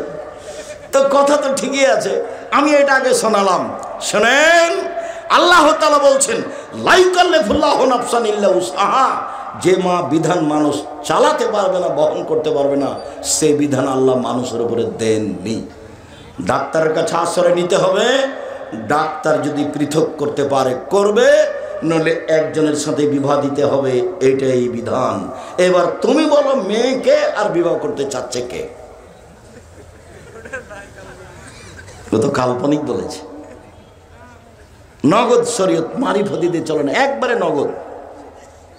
আর একটু যদি 19-20 হয় বানানো হয়, তাহলে হুজুর যত বড়ই হোক জাহান্নাম হবেই। আল্লাহ নবী বলছেন, পৃথিবীর মানুষ বাল্যে গোয়ান্নেওয়ালায়, আমার একটা কথা জানা থাকলে অন্যকে বলো। ওয়াহাদিসান বানি ইসরাইল হারাজ, বানি ইসরাইলের কাহিনী বলো, কোনো দোষ নেই। মান কাযাবা আলাইহি মুতাআম্মিদান ফালিয়াতাবা মাকাদাহু মিনান নার। কেউ যদি কোনো কথা আমার নামে বলে, যেই কথা আমি বলিনি, কেউ যদি কোনো কথা আমার নামে বলে, সেই কথা যদি আমার না হয়, তাহলে তার থাকার জায়গায় জাহান্নাম। জুব্বা যত বড়ই হোক, পাগড়ি যত বড় হোক, রক্ষা করার তাকে কোনো পথ নেই। যেটা মুখ দিয়ে বের করছে সেটা নবীর হতে হবে, যেটা কলমে লিখছে সেটা নবীর হতে হবে। অবাক হলেও সত্য, 90 সাল থেকে দেখাচ্ছি, নবীর কথা নয়, অবাক হতে হয় আপনাকে। এক পৃষ্ঠে মানুষের বানানো দোয়া, যেটা আপনাকে আমি 90 সাল থেকে দেখে আসছি। এই পৃষ্ঠাতে আছে 3 লাইন, দো খাতমিল কোরআন, মানুষের বানানো। পরের পৃষ্ঠে আছে 1 পৃষ্ঠে, একবার দোয়া খাতমিল কোরআন 1 পৃষ্ঠে। দীর্ঘ 30-32 বছর থেকে বলছি, কিয়ামত পর্যন্ত সময় থাকলে এটা মানুষের বানানো দোয়া, রাসূলের নয়। কেউ যদি কোনো কথা আমার নামে বলে, সেই কথা যদি আমার না হয়, তাহলে তার থাকার জায়গায় জাহান্নাম। হুজুর যত বড় হোক তাতে আসে যায় না। বইয়ের হেডলাইন, বইয়ে হেডলাইন আছে, অবিবাহিত ছেলে মেয়ের পড়া নিষেধ। তো যে দেখে সেই পড়ে, যে দেখে সেই পড়ে। কিরে এখানে কি লেখা আছে? তা আমিও পড়ে দেখলাম, তখন আমি বিভাষাদি করেছি, মানে ওনার কথা অনুপাতে ঠিক আছে। এইবার হেডলাইনের পরে পড়ে দেখি, ভরা পেটে স্ত্রী হলে ছেলে ভ্যাংচা হয়, সফরের পূর্বে স্ত্রী মিলন হলে ছেলে টেরা হয়, চন্দ্র সূর্য গ্রহণের সময় স্ত্রী মিলন হলে ছেলে কানা হয়। শুরু থেকে শেষ পর্যন্ত একটা বাক্য সত্য নয়, সবই মিথ্যা। শুধু তাই নয়, পুরো আলোচনাটা কোরআনের বিরোধী। কোরআন মাজিদে আল্লাহ বলছেন, নিসাউকুম হারসুল লাকুম ফাতু হারসাকুম আন্না শি'তুম। তোমাদের স্ত্রী তোমাদের ক্ষেত, তোমাদের জমি, তোমরা তোমাদের স্ত্রীদের নিকটে আসো তোমাদের ইচ্ছা মতো। ভরা পেটেই কি, আর সফরের পূর্বেই কি, আর চন্দ্র সূর্য গ্রহণ লাগলেই কি আর না লাগলেই কি। এইসব বইয়ের যখন লেখা দেখি, তখন আমার পুঁথির গান বলে মনে হয়। আমরা পল্লী অঞ্চলের মানুষ, আমাদের গ্রামে যারা বাংলা পড়তো, তখন ওই খুলিতে গরমের দিনে বাড়ির সামনে, বাড়ির চত্বরে ওই জোর করে চিৎকার করে পুঁথির গান পড়তো, পুঁথির বই পড়তো। তাতে লেখা থাকতো মাঝে মধ্যে, 6 মাসের রাস্তা মর্দ 6 দিনে গেল, ঘোড়ায় চড়িয়ে মর্দ হাঁটিয়ে চলিল। এটা হলো পুঁথির গানের কথা, পুঁথির বইয়ের কথা। বক্তার বক্তৃতা এরকমই। ফাতেমা কান্দিয়া কয়, আজ বুঝি হুসাইন কারবালাতে শহীদ হয়। ফাতেমা কান্দিয়া কয়, আজ বুঝি হুসাইন কারবালাতে শহীদ হয়। ফাতেমা কান্দিয়া কয়, আজ বুঝি হুসাইন কারবালাতে শহীদ হয়। যেদিন হুসাইন ইরাকের মাটিতে কারবালার মাঠে শহীদ হন, তার 49 বছর আগে ফাতেমা রাদিয়াল্লাহু তাআলা মারা গেছেন। তিনি কি করে কাঁদবেন? এটা হয় কি করে?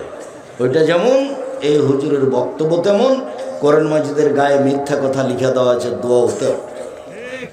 কত সাহস কোরআন মাজিদের গায়ে লিখা দেওয়া আছে। আল্লাহু আকবার বলার পূর্বে কোনো কথা চলবে না, বিসমিল্লাহ নেই এখানে, আল্লাহু আকবার। আব্দুর রহিম যখন বক্তব্য দিচ্ছিল, আমি অবাক হয়ে শুনছিলাম ব্যতিক্রম আলোচনা। তখন কি আপনি একটা কথা বুঝতে পেরেছিলেন যে কোরআন মাজিদে যে বিসমিল্লাহ লেখা আছে, এটা কোরআন মাজিদ পড়ার জন্য নয়। বিসমিল্লাহটা হচ্ছে এক সূরা থেকে আরেক সূরাকে পৃথক করার জন্য। এক সূরা থেকে আরেক সূরাকে পৃথক করার জন্য কি দিয়ে পৃথক করা হয়েছে? বিসমিল্লাহ দিয়ে। মনে থাকবে না মনে হয়? কোরআন মাজিদ পড়ার জন্য বিসমিল্লাহ নয়। এই জন্য সূরার প্রথমে পড়লে আগে আউযুবিল্লাহ, তারপরে বিসমিল্লাহ। কেন? আপনি সূরার প্রথমে আছেন, আর যদি মধ্যে পড়েন তাহলে আর বিসমিল্লাহ পড়তে হবে না। কি দিয়ে শুরু করবেন? আউযুবিল্লাহি মিনাশ শাইতানির রাজিম। তার মানে কোরআন মাজিদ হচ্ছে শয়তানের সবচেয়ে বড় শত্রু। তাই সব জায়গাতে বিসমিল্লাহ। আর যখন কোরআন মাজিদ পড়তে আসবেন, তখন আগে শয়তান থেকে আশ্রয় নেন আল্লাহর কাছে। আউযু বিল্লাহি মিনাশ শাইতানির রাজিম, বিতাড়িত শয়তান থেকে আল্লাহর কাছে আশ্রয় চাচ্ছি। বিসমিল্লাহির রহমানির রহিম যদি সূরার প্রথম হয়, অন্যথায় পড়া শুরু করে দেবেন। এখানে আউযুবিল্লাহ, আর সূরার প্রথম হলে আউযুবিল্লাহর পরে বিসমিল্লাহ। আর যদি মধ্যে হয় তাহলে শুধু আউযুবিল্লাহ আল্লাহু আকবার। ডান হাতের কবজি বাম হাতের কবজির উপরে রাখবেন, বুকের উপরে রাখবেন, নাভির নিচে নয়। তারপরে আল্লাহুম্মা বা'id বাইনি ওয়া বাইনা খাতায়ায়া কামা বা'adta বাইনাল মাশরিক ওয়াল মাগরিব। আল্লাহ, তুমি আমাকে আর আমার পাপকে অত দূরত্বে রাখো, পূর্ব পশ্চিমকে তুমি যত দূরত্বে রেখেছ, আমি আর আমার পাপ যেন এত দূরাদূরি হয়। আল্লাহ নাক্কিনি মিনাল খাতায়া কামা নাক্কা সাবুল আবিজমিনাদ দানাস। হে আল্লাহ, তুমি আমার পাপকে ধুয়ে দাও যেমনভাবে সাদা কাপড়কে ময়লা থেকে ধুয়ে পরিষ্কার করা হয়। আল্লাহ মাগসিল খাতায়া বিল মাই ওয়াস সালজাল বারাদ। আল্লাহ, তুমি আমার পাপকে ঠান্ডা পানি দিয়ে, বরফ দিয়ে, তুষার দিয়ে ধুয়ে পরিষ্কার করে দাও। আউযু বিল্লাহি মিনাশ শাইতানির রাজিম। এই যে সূরা হলো আউযু বিল্লাহি মিনাশ শাইতানির রাজিম। আমি আল্লাহর কাছে আশ্রয় চাচ্ছি বিতাড়িত শয়তান হতে। এখন সূরা ফাতিহার পূর্বে আছে, এই জন্য বিসমিল্লাহির রহমানির রহিম পরম দাতা দয়ালুর নামে আরম্ভ করছি। আলহামদুলিল্লাহি রাব্বিল আলামিন, বিশ্বজগতের প্রতিপালকের প্রশংসা। আর রহমানির রহিম, তিনি হচ্ছেন পরম দাতা দয়ালু। মালিক ইয়াউমিদ্দিন, তিনি হচ্ছেন বিচার দিনের মালিক। ইয়াকা না'বুদু, একমাত্র তোমার ইবাদত করি। ওয়া ইয়াকা নাস্তাঈন, একমাত্র তোমার নিকটে সাহায্য চাই। ইহদিনাস সিরাতাল মুস্তাকিম, তুমি আমাকে সোজা পথ দেখাও। সিরাতাল্লাযীনা আন'আমতা আলাইহিম, ওই পথ দেখাবে যেই পথে তুমি ভালো মানুষকে দেখিয়েছ, ভালো মানুষদেরকে যে পথ দেখিয়েছ সেই পথ তুমি আমাকে দেখাও। গায়রিল মাগযুবি আলাইহিম ওয়ালাদ-দাল্লিন, ওদের পথ দেখায়ও না যারা ভ্রান্ত, যারা অভিশপ্ত, ওদের পথ দেখায়ও না। আমিন। দীর্ঘ সময় ধরে তোমার কাছে যে প্রার্থনা করলাম এটা তুমি কবুল করো। পৃথিবীতে ব্যতিক্রম দোয়া হলো সূরা ফাতিহা, এই জন্য শেষে আমিন বলতে হয়। এত বড় ভিন্ন ধরনের দোয়া পৃথিবীতে নেই। বিসমিল্লাহির রহমানির রহিম পরম দাতা দয়ালুর নামে আরম্ভ করছি। কুল হুয়াল্লাহু আহাদ, হে নবী আপনি বলুন আল্লাহ একক, আল্লাহু সামাদ, তিনি নিরপেক্ষ মুখাপেক্ষীহীন। লাম ইয়ালিদ, তিনি কাউকে জন্ম দেননি। ওয়ালাম ইউলাদ, তিনি কারো থেকে জন্ম নেননি। ওয়ালাম ইয়াকুল্লাহু কুফুয়ান আহাদ, তার সমকক্ষ কেউ নেই। এই কথা বলে আল্লাহু আকবার। প্রথমে যতটুকু হাত উঠিয়েছিলেন যেভাবে, কাঁধ সামনাসামনি, কানের লতি সামনাসামনি, এটা কানের লতি, দুটাই সহিহ হাদিস। কাঁধ সামনাসামনি, আল্লাহ আল্লাহু আকবার। এবার রুকুতে চলেন। রুকুতে যাওয়ার পূর্বে আপনার সাথে জরুরি কয়েকটা কথা। মাথা উঁচুও থাকবে না, মাথা নিচুও থাকবে না, পিঠের লম্বা হাতটা একবারে সোজা থাকবে এইভাবে। আর কোমর থেকে সামনের ওজন হাতের উপরে থাকবে। হাতের আঙ্গুলগুলি ফাঁকা ফাঁকা রাখবেন, হাঁটুটা চেপে ধরে থাকবেন, পিঠটা একবারে সোজা হয়ে থাকবে, মাথা উঁচুও হবে না, মাথা নিচুও হবে না। একাধিক সহিহ হাদিস। আপনি বলছেন সুবহান রাব্বিয়াল আযীম, উঁচু আল্লাহর পবিত্রতা বর্ণনা করছি যতবার ইচ্ছে। নইলে আপনি বললেন সুবহানাকা আল্লাহুম্মা রাব্বানা ওয়া বিহামদিকা আল্লাহুম্মা ইগফিরলি, হে আল্লাহ তোমার প্রশংসা সহকারে তোমার পবিত্রতা বর্ণনা করছি, তুমি আমাকে ক্ষমা করো, যতবার ইচ্ছে। নইলে আপনি বলবেন সুবহান কুদ্দুসুন রব্বুল মালাইকাতুর রূহ, তিনি হচ্ছেন পাক, তিনি হচ্ছেন পবিত্র, তিনি ফেরেশতার প্রতিপালক, তিনি জিবরাইলের প্রতিপালক। যতবার ইচ্ছা বললেন। এবার রুকু থেকে উঠে আসেন, সামি আল্লাহু লিমান হামিদা, হাত ওই পর্যন্ত উঠাবেন যে পর্যন্ত প্রথমবার উঠিয়েছেন। আঙ্গুলগুলো এরকম ফাঁকা ফাঁকা থাকবে না, সোজা সোজা থাকবে। এবার উঠে এভাবে ছেড়ে দেন, ছেড়ে একবারে সোজা হয়ে দাঁড়িয়ে থাকেন। আপনি বলেন সামি আল্লাহু লিমান হামিদা। আল্লাহ ওই লোকের প্রশংসা শুনলো যে তার প্রশংসা করলো। মিলা সামাওয়াত মিলাল আরজ, আকাশ পরিমাণ প্রশংসা, জমিন পরিমাণ প্রশংসা। মিলামা বাইনাহুমা, এর মধ্যে যা ফাঁকা আছে সেই পরিমাণ প্রশংসা। মিলামা শেতামিন শাইন বাদো, এরপরে যত প্রশংসা তুমি চাও তত তোমার প্রশংসা।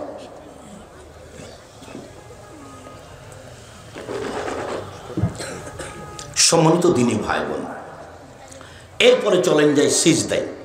সিজদায় যাওয়ার পূর্বে আপনার সাথে কয়েকটি কথা। আল্লাহ রসুল বলছেন উমিরতু নাসদুল্লাহ সাবাতে আজম, আমাকে 7 হাড়ের উপরে সিজদা করতে বলা হয়েছে। নাক কপাল এক, কোনটা আগে যাবে কোনটা পরে যাবে এ বিবেচনা নেই, বাস দুটাই মাটিতে লেগে থাকবে। 1, 2 হাত এ হলো 3, 2 হাঁটু এ হলো 5, 2 পায়ের বৃদ্ধাঙ্গুল এ হলো 7, আর 2 পা তখন এইভাবে জমা থাকবে।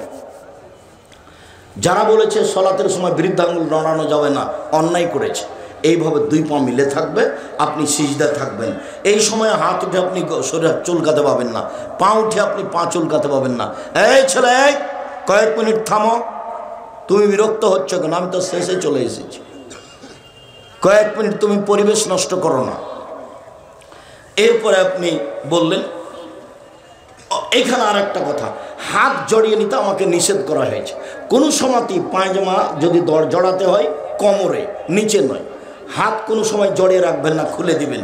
আর মাথার চুল মহিলাদেরকে খুলে দিতে হবে, হয় বেনি গাঁথা থাকবে, না এমনি খুলে দেওয়া হবে, ওই ঝুঁটি বাঁধা থাকবে না, বেনি গাঁথা থাকতে পারে। বেনি গাঁথালে পিছন দিকে ছেড়ে দিতে হবে, বা এমনি চুল খোলা থাকবে। কেন? সব কিছু সিজদা করতে যায়, এই জন্য ওই খোপা বাঁধা থাকবে না, খোপা খুলে দিতে হবে। এই অবস্থায় সালাত আদায় করতে হবে। আপনি বলবেন সিজদায় এই দোয়া, তারপরে উঠে এসে বলবেন আল্লাহুম্মা গফিরলি ওয়ারহামনি ওয়াহদিনি ওয়াফিনি ওয়ারজুকনি, আল্লাহ আমাকে ক্ষমা করো, আমার প্রতি দয়া করো, আমাকে রুজি দাও। এই দোয়া পড়ে আবার আপনি যাবেন সিজদায়। আপনি বলবেন সুবহান রাব্বিল আলা, উঁচু আল্লাহর পবিত্রতা বর্ণনা করছি। এ হলো এক রেকাত, যতবার ইচ্ছা ততবার বলবেন। আর এক রেকাত এইভাবে পড়ে এইবার আপনার আত্তাহিয়াতুর বৈঠক যদি হয়, তাহলে বাম পায়ের পাতার উপরে বসবেন আর ডান পা খাড়া করে রাখবেন। যদি সালামের বৈঠক হয়, তাহলে বাম পা ডান দিকে বের করে দিবেন। সালামের বৈঠক এক রাকাতেও হয়, তা হচ্ছে বিতর। সালামের বৈঠক 2 রাকাতেও হয়, তা হলো ফজরের সালাত। সালামের বৈঠক 3 রাকাতেও হয়, তা হলো মাগরিব। সালামের বৈঠক 4 রাকাতেও হয়, তা হলো জোহর, আসর, এশা।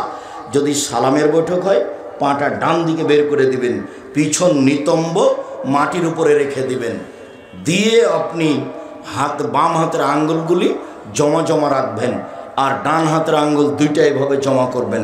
করেন তো দেখে, 2টা জমা করেন। তারপরে তৃতীয় আঙ্গুলের নখের বৃদ্ধ আঙ্গুলের পেটটা রাখেন, দেখটা গোলাকার করেন, গোলাকার করে হাতের উপরে রাখেন। এবার আত্তাহিয়াতু লিল্লাহি ওয়াস সালাওয়াতু ওয়াত তাইয়্যিবাতু শেষ পর্যন্ত অবিরাম নড়বে।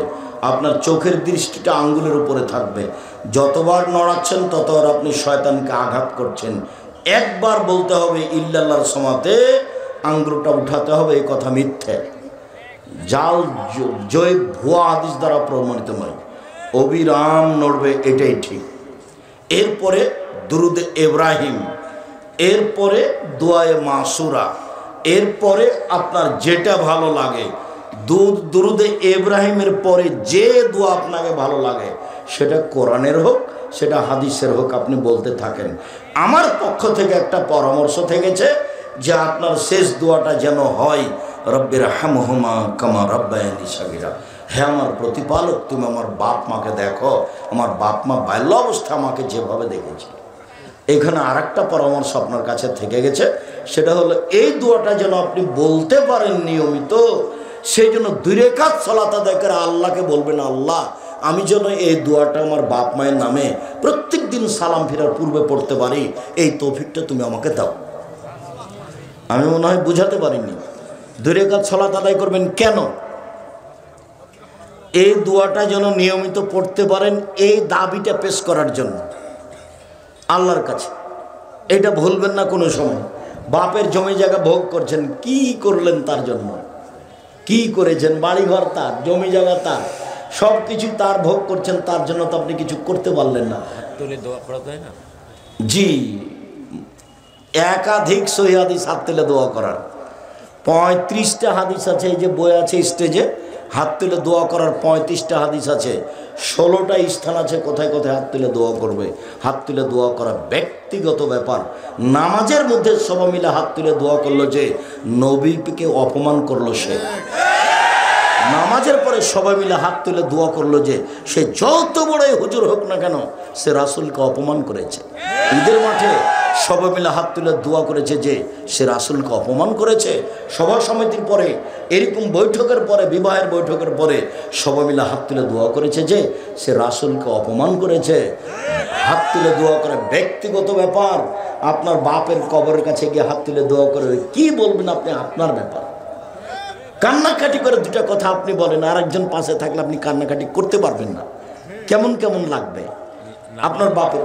নামাজের পরে হাত তুলে দোয়া করা যাবে? নামাজের পরে হাত তুলে দোয়া করা ব্যক্তিগত ব্যাপার। নামাজের পরে করুক, এমনি করুক, এখন করুক, বাড়িতে গিয়ে করুক, যখন ইচ্ছা তখন হাত তুলে দোয়া করবে, তার ব্যক্তিগত ব্যাপার, একক ব্যাপার। আর সবাই মিলে হাত তুলে দোয়া করতে হলে ইস্তিসকায় মাঠে যেতে হবে পানি চাওয়ার জন্য, এইভাবে। সেটা হলো সবাই। আর যদি জুমার দিন পানি চাই, জুমার খুতবা চলাকালীন, তাহলে এভাবে সবাই মিলে। জুমার দিন খুতবা চলাকালীন, বুখারী মুসলিম। জোর করে ধর্ম প্রচার করা যায় না। এগুলো 30 বছর আগে বলতাম, এখন বলা প্রয়োজন মনে করি না। এখনো যদি কেউ দুঃসাহস দেখিয়ে থাকে, আমি মনে করব এটা তার হঠকারিতা, এটা তার মূর্খামি, এটা তার নির্বুদ্ধিতার পরিচয়। সে আসলেই বুদ্ধিমান নয়, সে বিবেচনা করা জানে না, বিবেচনা বুঝে না। ধর্মের দাম দেওয়া তো বহু দূরের কথা। কোন সাহস আপনি করেন? দীর্ঘ 90 সাল থেকে জাতির সামনে আছি, চোখ দেখে চলে যাওয়ার মতো কেউ দুঃসাহস রাখে না। 90 সাল থেকে আছি, বলেছি 7 দিনের দিন আকিকা দিতে হবে, 14 দিনে চলে না, 21 দিনে চলে না, জীবনে একদিন চলে না। এটাই চূড়ান্ত সিদ্ধান্ত, 7 দিনের দিনই আকিকা দিতে হবে। ডাক্তার শতবার নিষেধ করলেও 7 দিনের দিনই বাচ্চার মাথা নেড়ে করতে হবে। 7 দিনের দিনই ছাগল জবাই করতে হবে। কানা হোক, ন্যাংড়া হোক, খোড়া হোক, 2 টাকার হোক, 10 টাকার হোক, 7 দিনের দিনই তার বাপকে আকিকা দিতে হবে। চাঁপাইনবাবগঞ্জের ভাষাতে ও তো দিবে, ওর বাপকে আকিকা দিতে হবে। আকিকার সাথে কুরবানির কোনো সম্পর্ক নাই। কুরবানি হলো দামি জিনিস। কুরবানি বাজারে কিনতে গেছে, চোখ দেখো রে কানা আছে নাকি, কান দেখো রে কাটা আছে নাকি, পা দেখো রে পা ঠিক আছে নাকি, দেখো রে মোটা তাজা নাকি। ওটা হলো নেকির ব্যাপার। কুরবানি কিসের ব্যাপার? ওটা নেকির ব্যাপার, সুন্দর হতে হবে। আর আকিকা কিসের ব্যাপার? জিম্মেদারি। যখন দরুদ হয়ে গেল, বাপের জন্য মায়ের জন্য দোয়া, আসসালামু আলাইকুম রহমতুল্লাহ, আসসালামু আলাইকুম রহমতুল্লাহ। বাকি পরে হলো জিকির, অন্তত আয়াতুল কুরসি। আমি আপাতত আজকের মতো এ পর্যন্ত বলে, স্টেজে যে বইগুলি আছে, আবদুল্লাহর বই লেখা আছে মিন্নাতুল বারি, বুখারীর ব্যতিক্রম ব্যাখ্যায় আবদুল্লাহর বক্তব্য আমিও শুনি, তার লেখা বই পুস্তক আমিও পড়ি। তারপরে সজলের সাথে যে বাহাস হয়েছিল, রৌশন সজল, দেখুন তো আবদুল্লাহর ওই বইটা আছে নাকি। আর এই যে এখন ফিলিস্তিন নিয়ে আমার হাতের ডানের দিকে, ব্যক্তিগতভাবে করবে যখন তখন ইচ্ছে। আর আরও দেখেন, আমার বই আছে একটা আদর্শ, ওই সদাচরণ। অন্য বই আছে, কেউ খালি যাবেন না। আর টাকা না থাকলে অন্তত একটা ইতেসাম পত্রিকা নিয়ে যাবেন, 30 টাকা দিয়ে একটা ইতেসাম পত্রিকা নিয়ে যাবেন। আর এখন সম্পাদকে আবদুল্লাহ লিখে, সম্পাদকে ইতেসামের পড়বেন মানে বুঝতে হবে এই সম্পাদকে আবদুল্লাহ লেখা আছে। পৃথিবীর সমস্যা সম্পর্কে আপনার মাথায় চিন্তা দিবে। আর 50টা প্রশ্নের উত্তর আছে।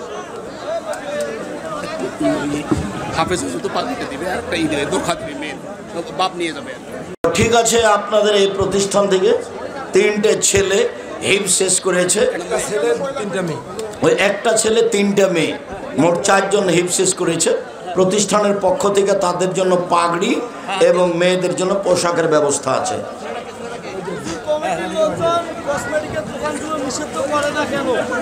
কমিটির লোকজন কসমেটিক এসব দোকান নিষিদ্ধ করে দিতে হবে।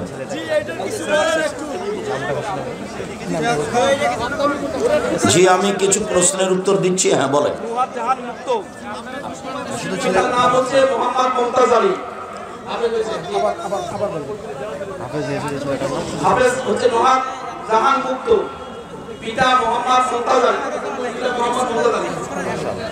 মাশাআল্লাহ।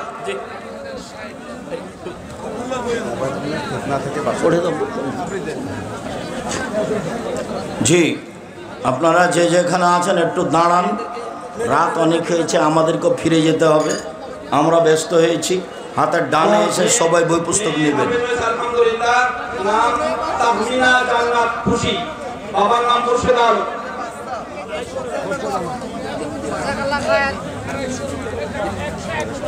মেয়েরাকে এখানে নিয়ে এসছেন কেন? কি প্রয়োজন? ওর বাপে নিয়ে যেত।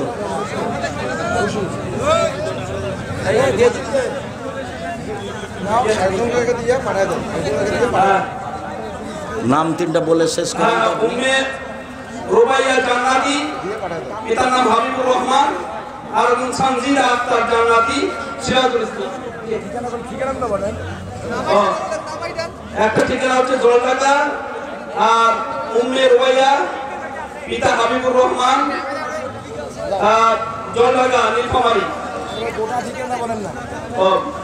হয়েছে আর কিছু বলি আমি, শেষ হয়েছে বাস। জাজাকুমুল্লাহ খায়ের।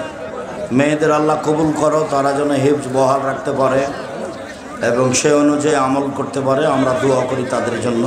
আল্লাহুম্মা আমিন। আর এই প্রতিষ্ঠানকে মূল্যায়ন করবেন যাতে করে ছেলেমেয়েরা এখানে ভালোভাবে কোরআন পড়তে পারে, মুখস্থ করতে পারে। আমার হাতের ডান দিক থেকে সবাই বই পুস্তকগুলো নিয়ে যাবেন। নামাজের উপরে যে বইটা আছে আমার লেখা, তাতে 35টা দোয়া দেওয়া আছে, হাত তুলে দোয়া করা।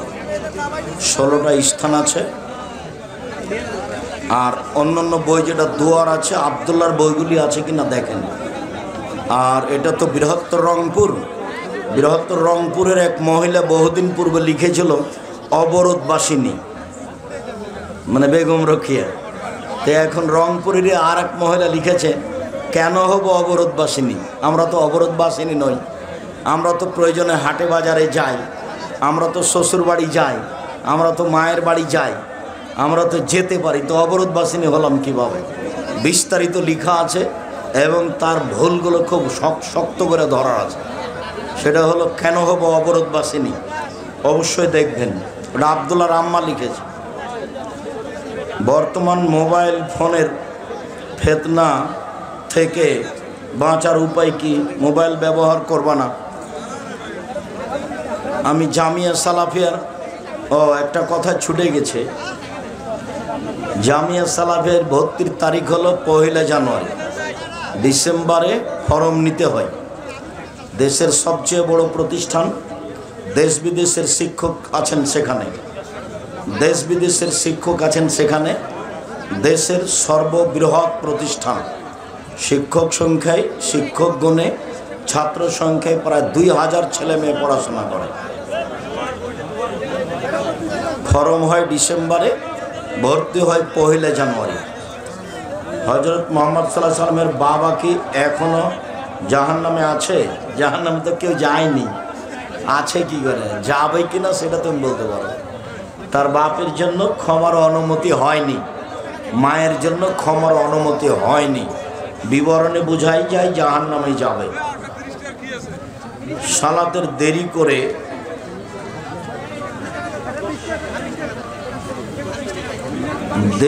করে এসে রুকু পেলে সেই সালাত গ্রহণযোগ্য হবে কি? রুকুই রাকাত, এটা আল্লাহ নবী বলেছেন। এই জন্য সূরা ফাতিহা হয়নি, যে এটা সূরা ফাতিহা পড়ার জায়গা নয়, এই জন্য হয়নি। রুকুই রাকাত আল্লাহ নবী বলেছেন। এই জন্য যে মাদ্রাসাগুলো এতিমখানা নয় সেগুলোতে কি দান করা যাবে? যাবে। এদেশের বেসরকারি কওমি মাদ্রাসা যদি শিরক মুক্ত, বিদাত মুক্ত হয় তাহলে করবেন দান। জামিয়া সালাফে 5000 ছেলেমেয়ের মধ্যে 519 জন এতিম ও অসহায়। বিবাহিত প্রবাসী কতদিন প্রবাসে থাকতে পারে? যতদিন উভয়ের সম্মতি আছে ততদিন। পিতার সাংসারিক অবস্থা ভালো থাকার পরেও ছেলেকে বিবাহ দেয় না, এটা অযোগ্য পিতা। তাফসির মাহফিলে কি তাফসির মাহফিলকে কেন্দ্র করে পত্র দিয়ে অনুষ্ঠানের মতো দাওয়াত খাওয়ায় টাকা নেওয়া কি শরীয়ত সম্মত? এই দাওয়াত তো খেতে পারবে না ও, এটা তো যাকাত ওসরের ভিক্ষা করা টাকা। উনি আসবেন, তাকে দাওয়াত দেওয়া হবে, যে দাওয়াত দিয়েছে সেজন্য নিজের বাড়ির খাওয়ার খাওয়াই, এটা নয়।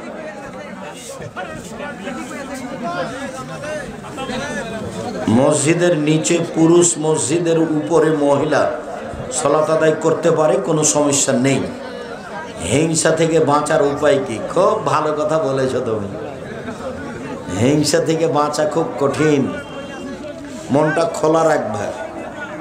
আর বলবে শয়তানকেও যা পারে তা করুক, তুই আমাকে বিরক্ত করিস না, তুই যা, ওকে যেটা ভালো লাগছে সেটাও করুক, তার ব্যাপারে আমার হিংসা করার কিছু নেই।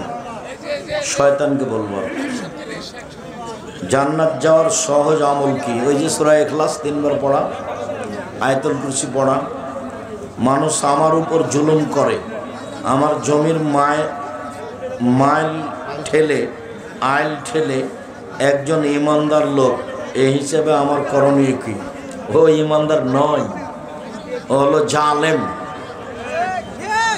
আইল ঠেলে যে সে হলো জালেম, জোর করে আইল ঠেলে। মা বাবার সাথে খারাপ আচরণ করি এবং মাঝে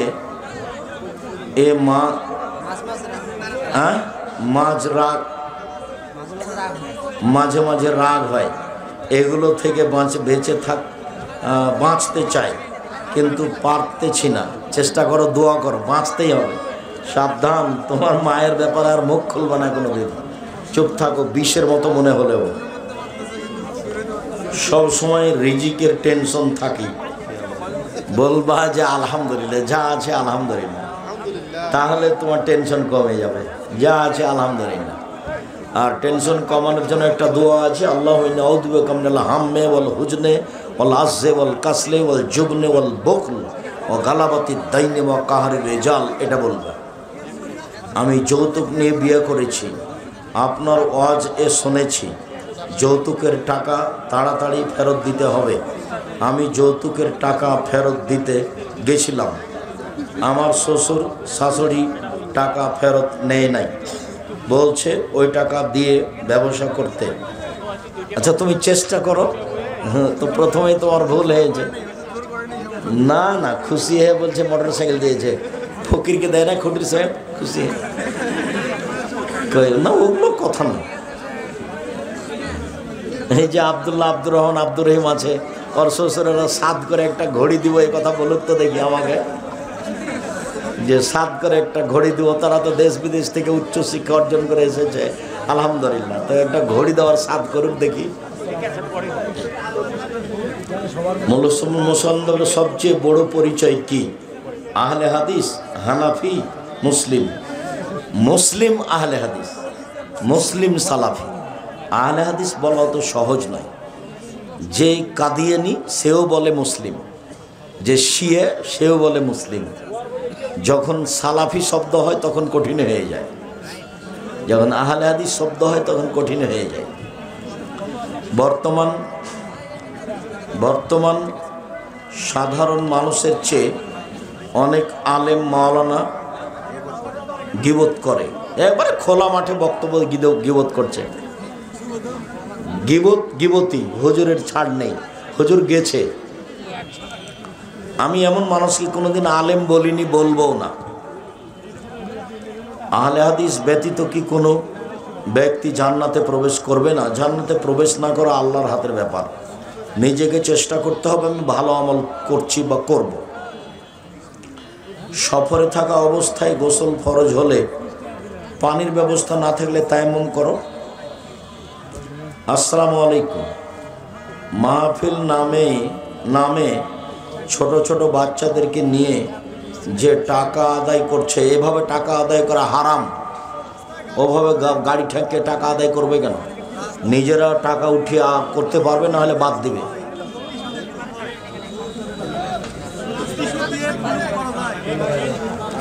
ঢেল টিস্যু পেপার ছাড়া হবে না। মৃত ব্যক্তিকে সামনে রেখে বক্তব্য দেওয়া হারাম, নাজায়েজ, বিদআত।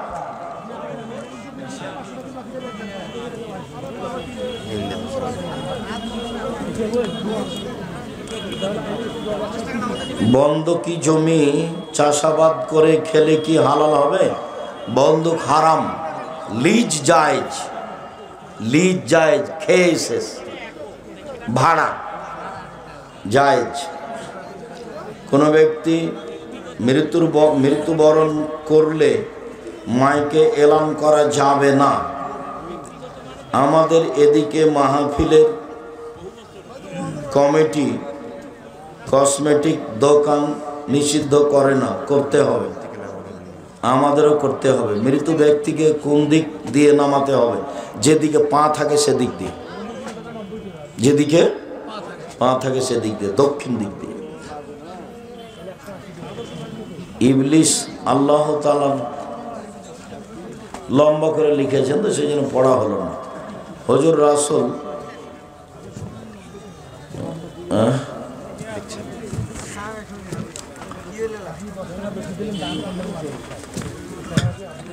কতগুলো লেখে হুজুর কোরআনে সূরা নিসায় সম্পদ বন্টনের ক্ষেত্রে কালালা শব্দটি ব্যবহার করা হয়েছে। মূলত এই শব্দটি কি? আরবি শব্দ, ছেলে মেয়ে নেই যার। হযরত উসমান রাদিয়াল্লাহু তাআলা জুমার আজান, হযরত উসমান রাদিয়াল্লাহু তাআলা জুমার 2 আজান চালু করে কি বেদাত করেছেন? না, ওটা ইজতেহাদ, তুমি করলে বিদাত হবে। তখন প্রয়োজন ছিল ইজতেহাদ করেছেন, এখন আর প্রয়োজন নাই, মাইকে আজান হচ্ছে, ইজতেহাদ শেষ। তুমি যদি 2 আজান দাও তাহলে তুমি বেদাতি, আর বেদাত আমল করছো। সেই কালে আব্দুল্লাহ ইবনে ওমর ওকে বেদাত বলেছে। শায়েখ পীর মানা যাবে কি যাবে না? গরু ছাগলের প্রসাব কি পবিত্র? জি, ও তো বুখারী মুসলিমের হাদিস। মাযহাব মানা যাবে কি? মাযহাব মানলে কিয়ামতের মাঠে যদি আল্লাহ বলেন যে ইমাম শাফি তুমি কি কাউকে বলেছিলে যে আমাকে মেনে চলো, তো ইমাম শাফি যদি বলেন না, তখন তোমার কি হবে? বিচারের মাঠে যদি ইমাম আবু হানিফা রাহিমাহুল্লাহকে আল্লাহ বলেন, ইমাম আবু হানিফা তুমি কি কাউকে বলেছিলে আমাকে মেনে চলো, যদি ইমাম আবু হানিফা রাহিমাহুল্লাহ বিচারের মাঠে বলেন না, তাহলে আপনার কি হবে? গাজওয়াউল হিন্দ সম্পর্কে আপনার কি কথা? হিন্দুস্তানে যুদ্ধ হবে, হাদিস নাসাই সহি। আমরা 4 বন্ধু। শেষ হয়েছে তোমার কাজ মাসুম? হয়নি এখন। আমার বাড়ির পাশে হানাফি মসজিদ প্রায়। আমার 4 বন্ধু মরুভূমিতে কেবলা নির্ণয় করতে না পারায় 4 জন 4 দিকে কেবলা মনে করে সালাত আদায় করেছে, কোনো সমস্যা নেই, হয়ে গেছে সালাত। শায়েখ আমি খারাপ কাজ করিলে আমার আম্মু কিছু বলে না? তুমি তোমার মাকে খালা বলে ডাকো, সব না। ইমামের শেষ বৈঠক আর আমার বা মুক্তাদির মধ্যবর্তী বৈঠক, সেক্ষেত্রে মুক্তাদি কি তাশাহুদ? হ্যাঁ, সালাম ফিরা পর্যন্ত মুক্তাদি শব্দ বলতে থাকবে, আত্তাহিয়াত বলবে, দরুদ পড়বে, দোয়া মাসুরা পড়বে। ইমাম যখন সালাম ফিরবে তখন উঠে যাবে।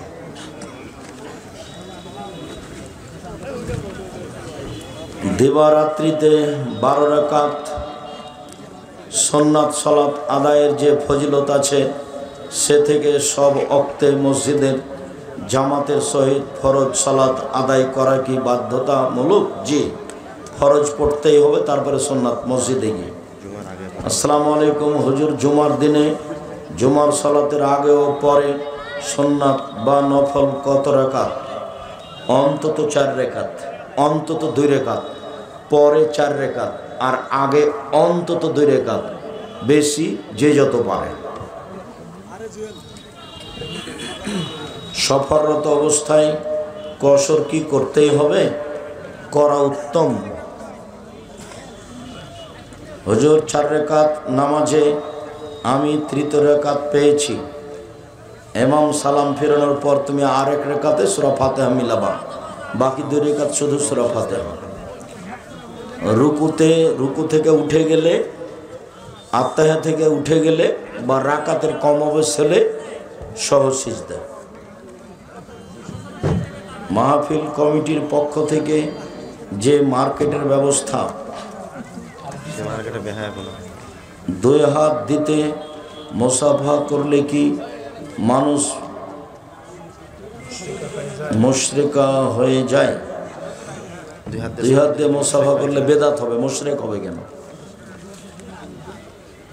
আমরা আহলে হাদিসেরা সাহাবায়ে কেরামের সুন্নাতকে মানি না, তাহলে তাদের বর্ণিত হাদিস কেন মানব? তাদের সুন্নাতকে মানি না কে বলল? তুমি বুঝো না। তোমার কথা শুনে তোমাকে একটু বেঢঙ্গা মনে হলো। তোমার ঢং বুদ্ধি নেই নাকি জিজ্ঞাসা করো কেন এভাবে? সাহাবীর কথাই তো আমরা মানি। তো উসমানের কথা মানেন না যে উনি যে 2 আজান দিয়েছেন, তো এটা উসমানের এটা ইজতেহাদ, তো এখন আর প্রয়োজন নাই, সেই জন্য মানি না। ইজতেহাদ এখন মাইকে আজান হচ্ছে, ওরকমই যদি পাড়ার ওরকম কেউ যদি হয় যে শুনতে পায় না আজান, তাহলে ওই গ্রামের ওই মাথায় আজান দিবার একটা। টাকনোর নিচে কাপড় পরা হারাম।